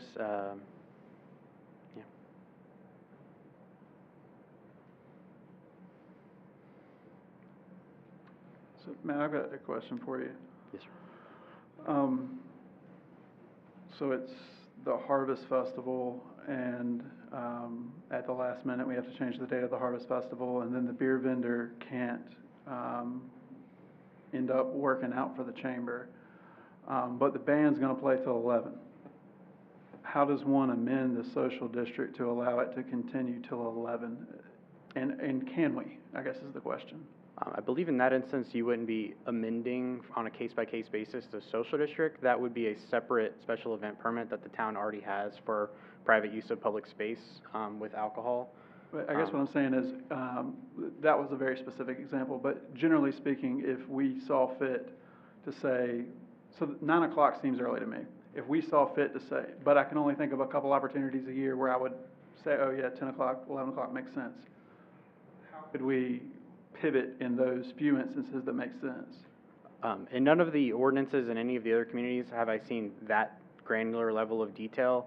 I would have to defer to our legal counsel to determine whether or not that was even capable of being worded that way.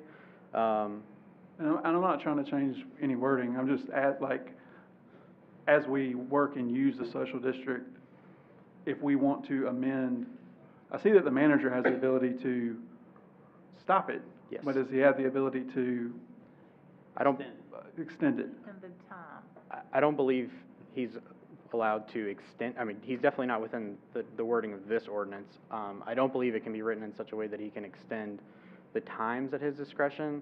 But again, we have a process in place currently for things like the 3 or 4 events per year that go beyond the scope of the social district. Two thoughts, top of head. One, Matt mentioned, if we have some advance notice, then there's an ability through the ABC special event permit process for the new date. So it's part of that's handled in our conversations with the event organizer when we know we have a change of what we need to do.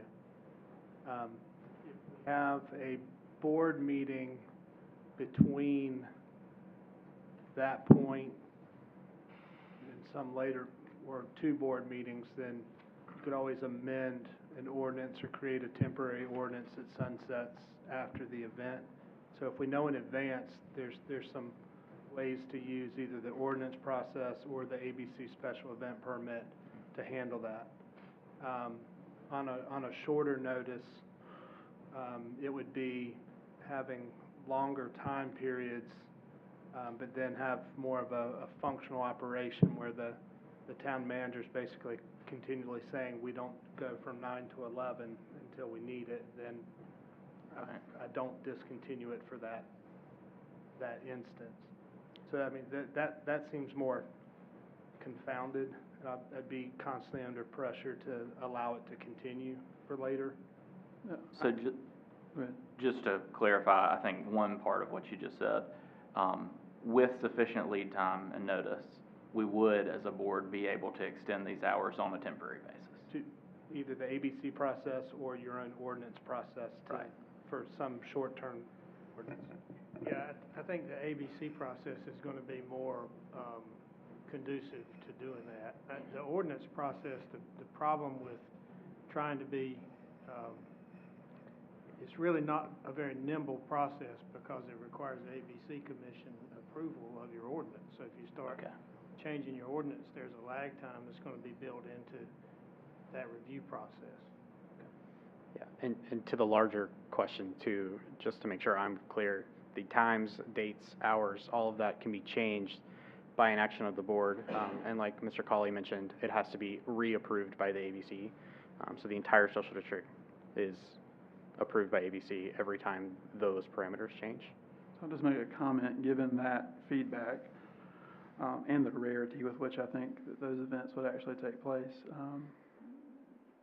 As we discuss it, I would be interested in pushing that time back to 10 and splitting the difference, because I think most events, I think 9's too early. I think 11, I can see where, I have kids, I'm not up at 11 anymore, but I can see in my younger years where that would have been, 11 seems reasonable. I would push it to at least 10, and that way we didn't find ourselves trying to amend it so often. But that would just be my thought. Are you able to throw in specific dates too? Like what about New Year's Eve? One day a year it's till midnight, or, I mean, how does that work? Can you throw in a day that's every year is the same date? I believe you can amend it for specific dates, just not specific. Specific date, every year, New Year's Eve, it's till midnight. Yeah, just like our other alcohol ordinances, or ABC's other alcohol rules and regulations, those things can change based on the date. I know bars and restaurants are allowed to stay open and serve later on those dates. Yeah. I don't believe there's any reason why the ordinance can't contemplate that. Every year it's that one day. You know, I don't know. So just to clarify for tonight's purposes, first reading. So if we change the map or the hours in the interim, it's still fine. You merely you don't have to restart the process. No, sir. You only have to make a motion tonight to continue, to instruct staff to continue to finalize an ordinance. But tonight would be a good time to give you like a board direction on amendments to what you've proposed. Yes, staff needs to see that a majority of people want to make a change, so we know to make the change prior to the second reading, so you're adopting what you decided on tonight. Do y'all have thoughts? Want to add New Year's till midnight? You want to change the hour till 10? Let us know, and the second reading will reflect that. Do others have thoughts on the stop time? And just to make sure everyone's getting the same. I know. Okay. I'm good with both of those extensions, the 10 o'clock and a New Year's Eve.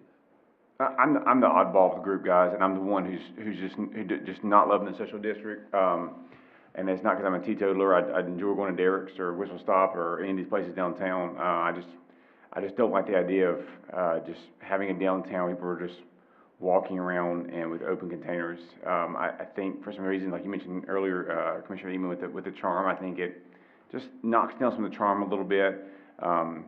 If we had retail spaces, if we had spaces people were going to be walking into with drinks, I think that would make more sense. I don't foresee anybody taking a drink from one alcohol establishment to another. I don't know if enough, I haven't heard from enough businesses who seem to be in favor of opening their doors to it. Maybe they will when it happens. But my concern is still with that is creating peer pressure, where people feel like they have to take it so they don't lose customers, but maybe don't want to deal with the headache. So, as a downtown business person who's in that mix there too, I'm a little bit of an exception, I guess, being a medical facility where I won't allow it in my office. But I'm already, It'd be good for business, I'd imagine that blurred vision. if I thought about the store I can have called wine glasses and beer goggles enough times in my life to make it happen, I would have done it by now. But as weird as exams could get doing that, I still don't think that I would allow it. And I hope that it's not a thing where other businesses feel pressure to allow it. I don't want to be a thing where if we go too late, I have a concern over this. I have a concern about the oblong shape of the odd shape of the downtown where it creates gaps and stuff. But like I said, I'm not going to be the one that the old man who sits there and stomps his feet about things when if you guys are all in favor of it too. I just want to voice my concerns to the board. So I think it's fair, and I think that in a district that I've had a lot more time to warm up to this, watching it work its way through the legislative process, and then kind of following it in other communities. And so, when you said I don't see businesses going to another retail business, that was interesting to me because the manager was talking about a scenario where you find a park bench and you got a book and you got a beer and you sit outside and you drink your beer. Like, I have absolutely no intention of ever drinking a beer outside in downtown Wendell. I like liquor. That's my preference. So, and I have a lot of friends that love, and I love Derek's beer. But like our meetings really do. it is. But so I say that to say that I see it as a ability to go to another restaurant. Maybe I do go grab the Bravo's pizza. Like I pick and choose where I go. So I never see the outside version of it. And I can see where if you're solely thinking that people are going to be outside drinking, where that could draw a concern. I really don't see anybody being outside other than walking back and forth between where they're coming and going to. So that's where I don't have that same anxiety. That said, I'm not saying you're wrong. I'm just saying I see it a little differently there. Yeah, and yeah, absolutely. My vision on it may be a little bit different of what it actually will come to, but that's just kind of, Did you have something you wanted to say a minute ago? Yeah, just ahead. to make sure that I'm being clear, the 9 o'clock end time isn't just necessarily an arbitrary endpoint. If you look at the times current businesses downtown are open or closed, 9 o'clock is pretty much the cutoff time for most businesses, most days of the week, and the times where that is not true, the only places that are open are places that currently have ABC permits. So the 9 o'clock was not just an arbitrary decision, it was based on some analysis of the current downtown businesses, not to say that moving it to 10 for special event consideration is unwise. That actually raises a question for me, and I know I want to feel like we're structuring this conversation in a way that's helpful to y'all, so give us some direction too, and the mayor's doing a great job of that, but herding cats and chickens and whatever else, but if the time, whatever the end time is later than every permitted business in downtown closed, and I know that's not exactly what you said, but it is kind of to the point. I mean, I guess I don't like the idea that it would be here's what you get to do the hour after your favorite bar closes is go wander around on the sidewalk until you really have to stop, an hour after last call type thing. And so, because of what you just shared, I guess maybe I am a little bit more hesitant about just a blanket extension to 10 o'clock. The 9 o'clock does make sense, I guess, from the context that you just shared. That makes sense to me. Without giving names, how do the downtown businesses feel about it? How many object? Don't tell me who. How many object? I have heard strong objections from no more than 3 business owners business owners downtown. Okay. I've heard strong support from at least 6. Everywhere else has either not really engaged when engaged, or seems more or less ambivalent. I do believe that, and Commissioner Joyner and I spoke about this very briefly at a market, that this is really, it is an alcohol-related ordinance, but it is really designed to help foot traffic into the non-alcohol businesses. I think my general point has been that if you go downtown on a Friday night or a Saturday night, there's a lot of people downtown, and it's great. We see the cars, we see the people, but they're mostly in a few select locations.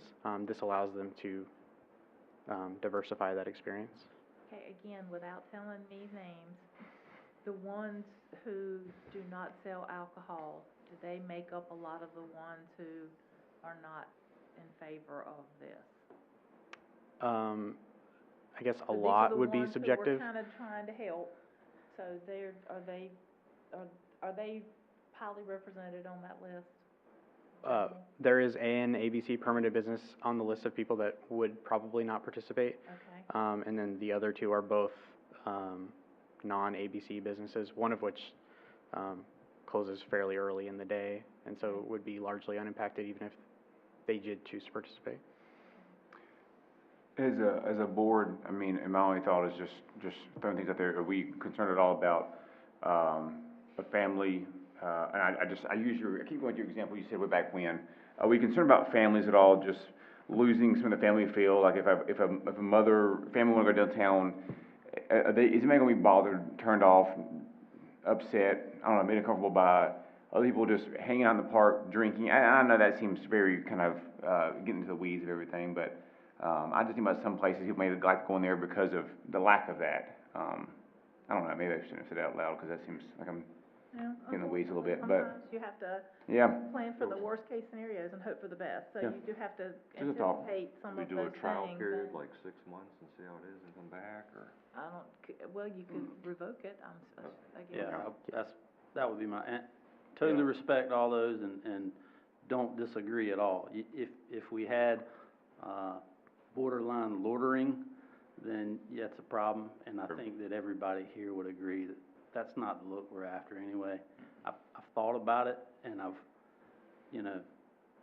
been to other municipalities that have them, and was wondering if it was gonna be the, swinging from chandeliers from place to place kind of situation. Totally not. I mean, college town, obviously a little different, but I don't envision it being that sort of a scenario. But, we can quickly change it, if needed. It takes a lot less time to repeal it than it does. I wasn't gonna say that, but I kinda get the idea that we can flip that switch a lot quicker. And I have a big family too, but I kind of see it as walking out to the food truck. You can go from different places across town and then bring your food back, and I don't think you're really gonna be, that's how I envision it, more of getting your food, coming back to where you are. You wanna hang out where you are anyways, you go back to where you were with your, area, and. I do have one additional hour-specific thing to throw on the table. I would love for us to look at a 1 p.m. start time on Sunday, and I have no idea if anybody else agrees with that or not. So I just at least want to put it out. I'm one of your 3 yeses on that, Mark. Yeah, I have no issue with that. And I will say that it's not a deal breaker for me, but I think ideally, if I were, as we're talking through it, that's something I would like to see. So and this is just me, when we started this process, I was really trying to figure out what would make it easiest, whether it's, 11 to 11, 12 to 12, I don't even want to say 10 to 10, that seems kind of early, but, something to make it easier. Now that I'm seeing. So you know what to expect. Yeah, but now that I'm seeing, 11 to 9 Monday through Saturday, 12 to 9 on Sunday, I see that it's possible for us. We can tweak Sunday, maybe even end it sooner. Perhaps we go later on Friday and Saturday. Gotta keep it the same. I'm for keeping, whatever your time is, keeping it Keep it the same. consistent. That way I want everybody to know that cutoff time? I can't be outside after Where 10 the o'clock. problem is gonna come in, I Yeah, think, and- more than likely. And I have no issue with 10, personally. My only exception would be maybe Sunday. I think if we go a shorter period of time on Sunday. 1 PM on 10 and, or 1 PM start on Sunday and 10 PM end on the other days?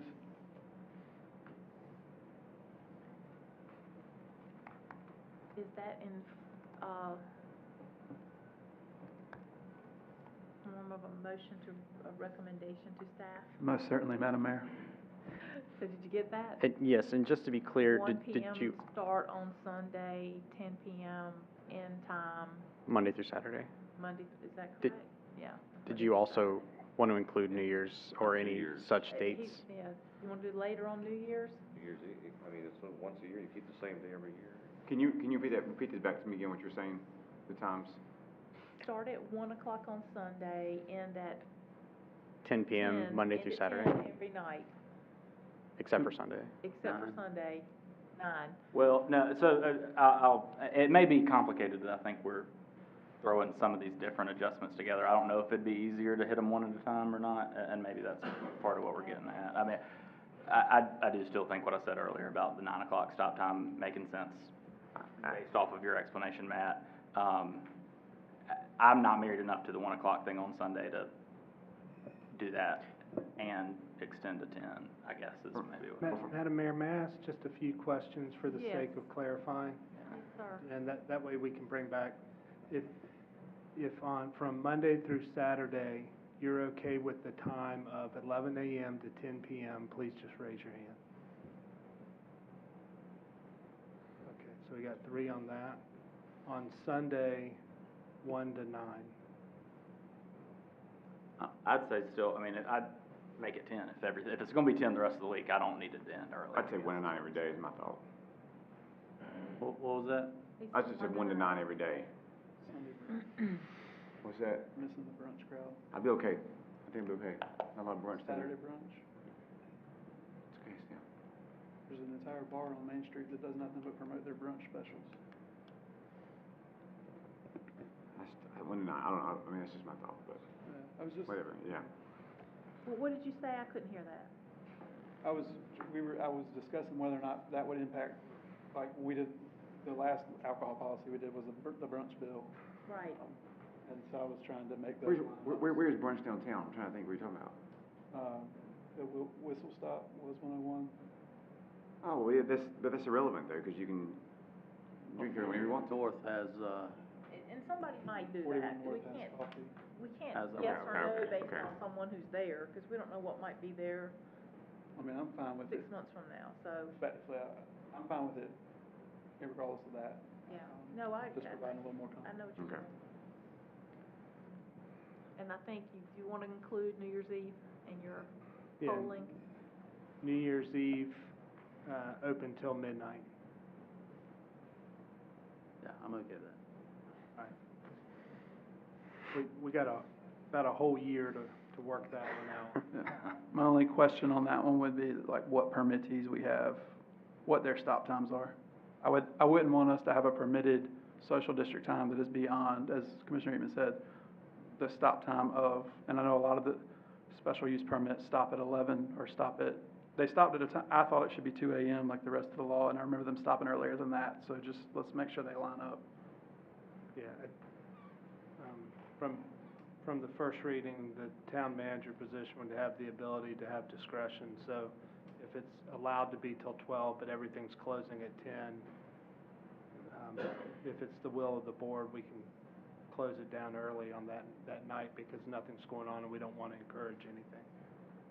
I feel like there's a good chance on New Year's Eve, So, some of the places that are down there are going to be Yeah. open until A midnight. couple points on that is if the alcohol permittees are closed, there's no one to sell the cup for the social district. Yeah. So when they're closed, there's no social district because there's no way to buy the cup. So there's no legal way to be drinking outside with the cup with the social district sticker. So if they're not open and serving, you got no social district. I understand what you're saying. Someone's drunk and disorderly outside, that's still a violation of a different section of law. Yeah. The police department will still be enforcing anything that could still happen now if someone drinks at home and comes downtown and acts disorderly, or drinks in an establishment and then goes outside, whether they're drinking or not, and acts in that manner. They're still gonna be subject to enforcement under the law just like they are today. The social district does not change the behavior allowed, whether driving or with public drunkenness in any manner. So that's just a couple clarifications in case there's questions on that. And Matt, I think you mentioned this, at one of the earlier discussions with this, when we talk about the cups. So and just, again, help me out. So the businesses would, fill up the cup with alcohol, and that cup would be the identifier of this cup can leave and be moving around mobile. Yes, correct? sir. Yes, sir. There's no rotation of cups, there's no recycling out of cups, nothing like that. So if someone had a cup and they kept their cup, and you know what I'm saying? I guess I'm just thinking of those. You're in that planning for the worst. I am, I don't know how I keep going down that path, that's using my vibe here. I think you'll like the answer to this. All right, well, go ahead. So, in most communities, the practice is to have a date and time and Yeah. location that it was sold and purchased from. So, for the police officer's benefit, if it's got a bearded bee label from 3 days ago and it has a purple liquid in it, that's an easy trigger for, it being illegal. Also, most of these ABC permanent businesses already have trained staff to identify things like over-serving. If someone, has a drink that's not the right color from a particular establishment, the people that pour the drinks know. They have POS systems that can identify how much and where and when it was sold and to whom. A lot of them have cameras in and outside of their establishments. So I think that in the extremely rare incident that abuse happened, there's a number of ways that which the police, ABC, or ALE, or anyone else could figure out what went wrong. Thanks, Matt. Sticker on the cup is dated. It has a date on it. Yes, Allay your yes. concerns Yeah, with well, that? yeah, thank you, Matt. Okay. Okay, anyone else? Any more questions from the town manager about what you want from the board? Just let me Probably has more let me just read what I've written down, and Okay. you can make a motion whether or not that's Okay. agreeable. So I have written down 11 a.m. to 10 p.m. Monday through Saturday, 1 p.m. to 9 p.m. on Sundays, and adding till midnight on New Year's Eve, December 31st. Everybody good with that? Okay. Made that in the form of a motion. Yeah. So we have a motion. To approve the social district. Yeah. Monday through Saturdays from 11 a.m. until 10 p.m., Sundays from 1 p.m. until 9 p.m., and until midnight on New Year's Eve. Okay. All right, everyone in favor of making those adjustments until we come for the staff to take that information and come back to us at the next meeting? Is that correct? I was gonna say, to clarify, does that cover both ordinances that are presented to the board? And the map. Do we need to adopt the map too? Well, it's a part of the ordinance. Okay, So I if you didn't, adopt well, the it says ordinance- attachments, I didn't know if it was a separate attachment, If okay. you adopt the ordinances. Okay. that'd be I'll talk sufficient. about the map next time. Oh, no. And to adopt I'm the with attached Bill. ordinance. Okay, got it. All right, all in favor? Anyone opposed? No. Okay.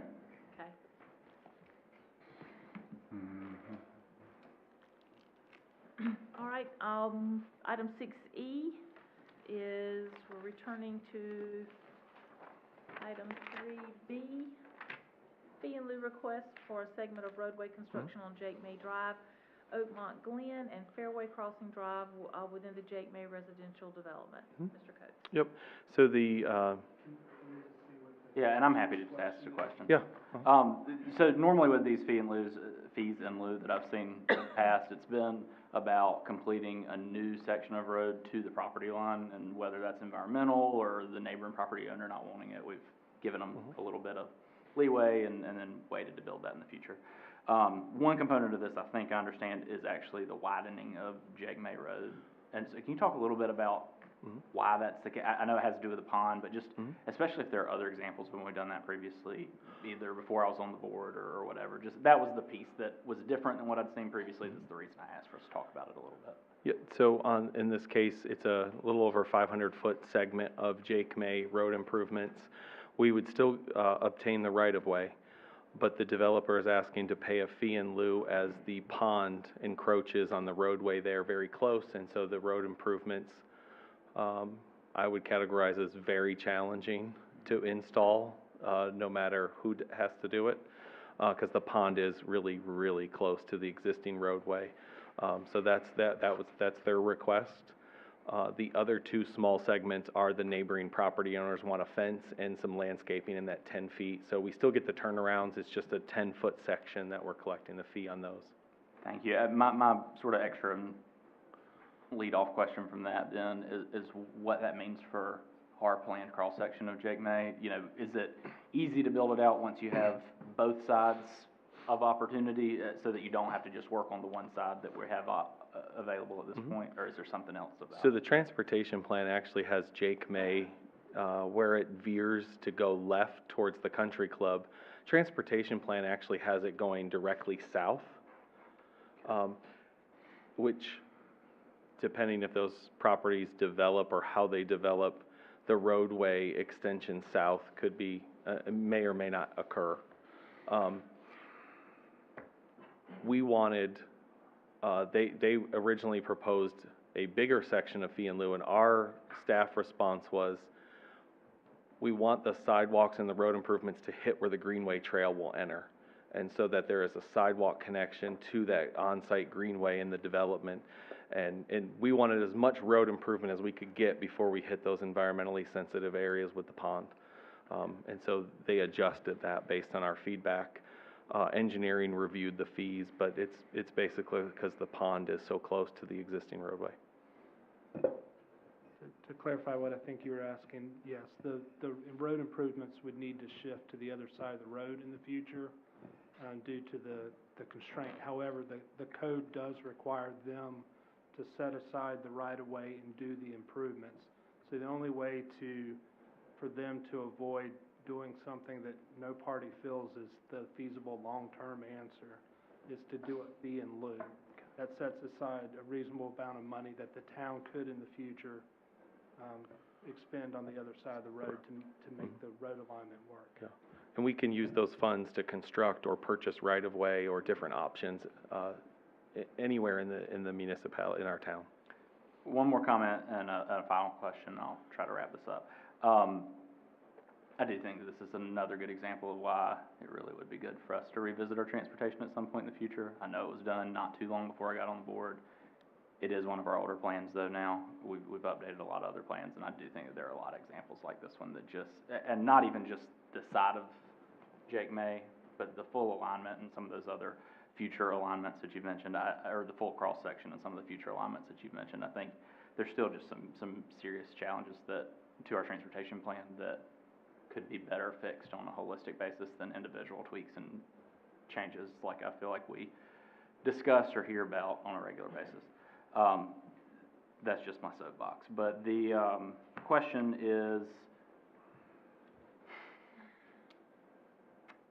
I got on my soapbox and I lost my question. I guess I gave up my opportunity. I'm sorry, I'm done. I have one question. I'll stop for a second for you, Deans.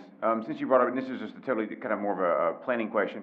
As a developer, when you're in this process and you know from the town of Wendell what's going to be required on this road, I would like to think the developer would be on the site and know that we don't have enough room here. At what point do they look at this and say, we're going to make this project happen, we'll ask for a fee in lieu versus it's just not going to work because the road's not wide enough? If that makes sense. I guess going to the project, do they go into the project knowing that they don't have enough room to widen it because the pond's there, and they just think, well, we'll ask for a fee in lieu, or do they think they have enough room and then they just miscalculate and then later on they do this down the road? I I don't have the preliminary plans pulled up, so I can't say if during the preliminary plan process, they had all the road improvements in there. Okay. I'd have to pull that up. The two stubs, the 10 feet at the end was, preliminary plan had the road going to the end of the property line.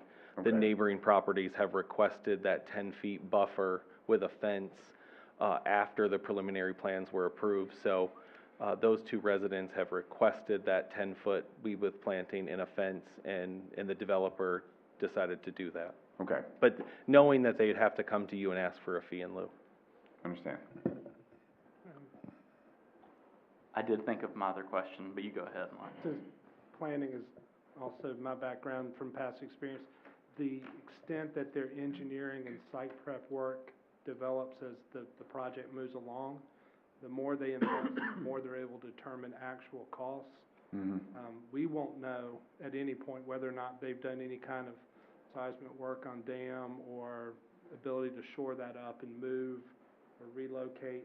Those kind of cost determinations might get fleshed out later than the preliminary. So that often earlier in a process, a developer seeking an entitlement before they go to that next level of investment. And so they may or may not know.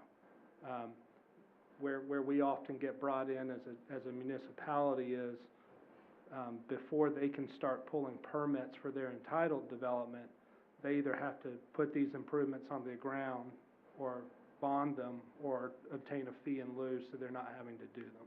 Okay. And so they're going through a decision process based on their engineering and knowledge as they move through a project.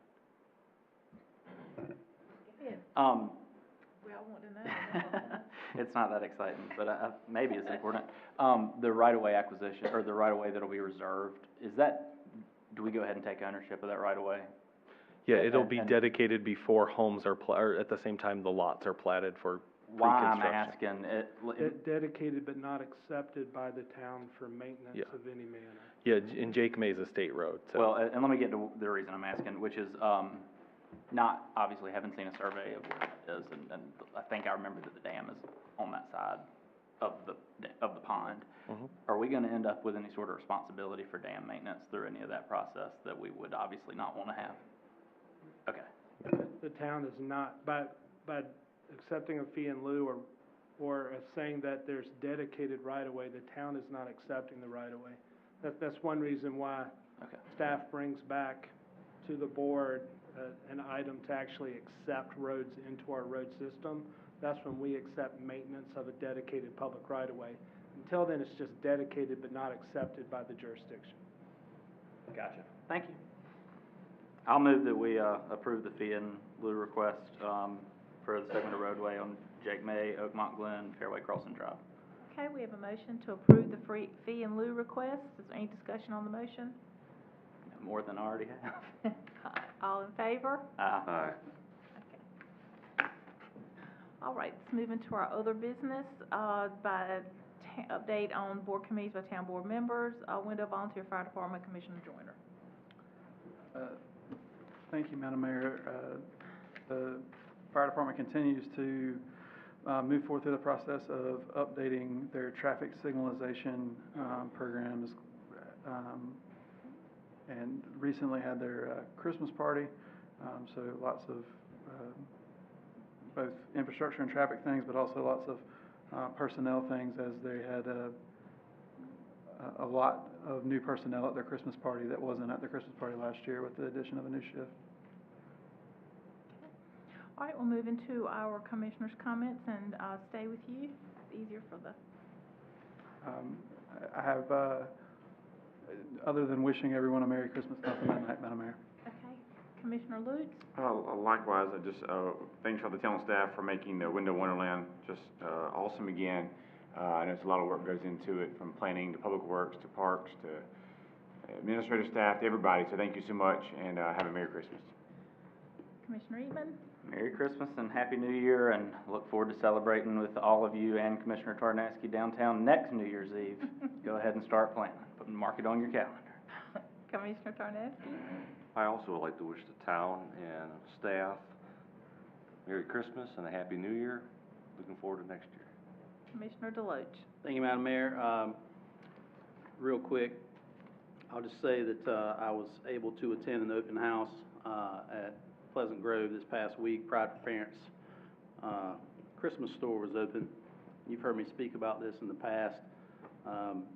Toys are donated. Families are able to actually purchase those toys at a discounted rate, and then the money raised is used at the East Wake Leadership Academy. So, triple blessing in play for parents, kids, and then kids ongoing through the leadership training throughout the year. So, appreciate that opportunity. It was great to see that we'll go on again this coming weekend. Likewise, I will wish everyone a Merry Christmas, and I just want to thank everyone. 2022 was great. We accomplished lots of great things, and I appreciate town staff. I appreciate everyone that has participated in this building during our meetings. We always encourage, passion for me is encouraging folks to come in and speak. So thank you to everyone that had their voice heard, and I look forward to another eventful, prosperous 2023. All right, thank you. Real quickly, I added some notes, so bear with me. I want to talk a little bit about tonight's public hearings and a couple of agenda items. I always want there to be a lot of conversation. I always want this board to have conversation, and we did tonight, and I was glad to see that. And I want the board to hear from the citizens in the city limits, in the ETJ, and even beyond. There are people who are just beyond the ETJ that are sometimes impacted by decisions that are made by this board. So I always want people to come. I always err on the side of caution to let you speak. I let the light blink sometimes. I really try very hard to let everyone speak and be heard. But I just am not going to allow disruptions from people who are attending. And some of the folks that were here tonight we've had this conversation before, and I'm just not going to allow it. It is disruptive to us conducting our business and the town business and the taxpayer business, and we're just not going to do it. I do agree with Commissioner Joyner that the process is odd. It is bothersome to me that we would get something to change with nothing in place, that we know what is going to happen. And I do think that we need to consider that moving forward if possible, that this is such a brand new thing. I think this is the first change that's been made, so I do think we need to consider that coming forward. So I'm asking all of you, when you come, to please come and bring your very good manners with you. I know you all have them. It's the time of year to nominate someone from Wendell for the annual Mayor's Award. We've had a couple come in already, but we need some more. This is an opportunity to recognize individuals who go about working for the town and making Wendell a wonderful place to live, work, and raise a family. The winner is recognized at the annual Chamber of Commerce banquet, which we discussed a little bit tonight. It's going to be Thursday, January 26th. If you want to nominate someone, visit the town website. It is a really long, I'm not going to read all that, but you can go on there and find it, and submit your nomination by January 1st. So think about it over the next few weeks, and please send in nominations. Also, a quick reminder about the Launch Wendell. We have a lot of deadlines coming up here all of a sudden. The Launch Wendell program offers access to capital and community support for entrepreneurs looking to launch businesses. I actually encourage some folks that were at Wendell Wonderland to participate, and I hope that they will. Let's see. The deadline for submission to apply for that actually is January 1st too. So there's a lot coming up by January 1st. So that's it. You can look at launchwendell.com for more information for that. Let's see, the third thing. Their staff continues to amaze me with their hard work and dedication, and I just cannot thank them enough. We have really been, we've had a stellar year this year with our events. We've had the Wendell Market. Wendell Wonderland was wonderful as always. We had a fireworks show this year for the first time. I was told there was one many, many, many years ago, but the first time that I recall. And all of these things were great, and none of them would happen if it wasn't for the effort of our town staff. And I hope that the citizens are aware of the we have a really great group of folks, and they work very, very hard on your behalf, and so I just want to thank them. We wouldn't, it isn't all us, it's the town staff, so, and I don't like it when people feel like it's the town board. It's not. We just go to stuff. It's the town staff. I also wanted to mention that the Toys for Tots, this is an example of town staff, worked with the Marine Corps Toys for Tots. I think last year we had 850 toys donated, and this year we had over 1,800. So we had a goal to double. Well, we did more than double, and I'm really proud of that. And I appreciate everyone who made a donation. It was, again, a small thing, but made a big difference in the life of a little kid. That's important, and that's part of what Christmas is about, so that's very important to me. This is our last town board meeting of 2022, and I wanted to remind you that our town offices will be closed December 23rd through 27th and January 2nd, and our next town council meeting will be Monday, January 9th, so this is our last one for this year. I want to wish everyone a wonderful holiday season. I hope that you have the time to spend some time with your family and friends and refill your cup. I need to do that myself a little bit.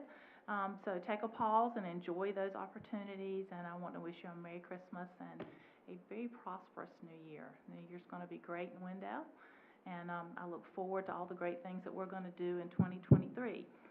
And let's see, I believe we have a motion to go into closed session. Yes, Madam Mayor, I move we go into closed session, North Carolina General Statute 143, 318, 11A5. All right, we have a motion to go in closed session. All in favor? Aye.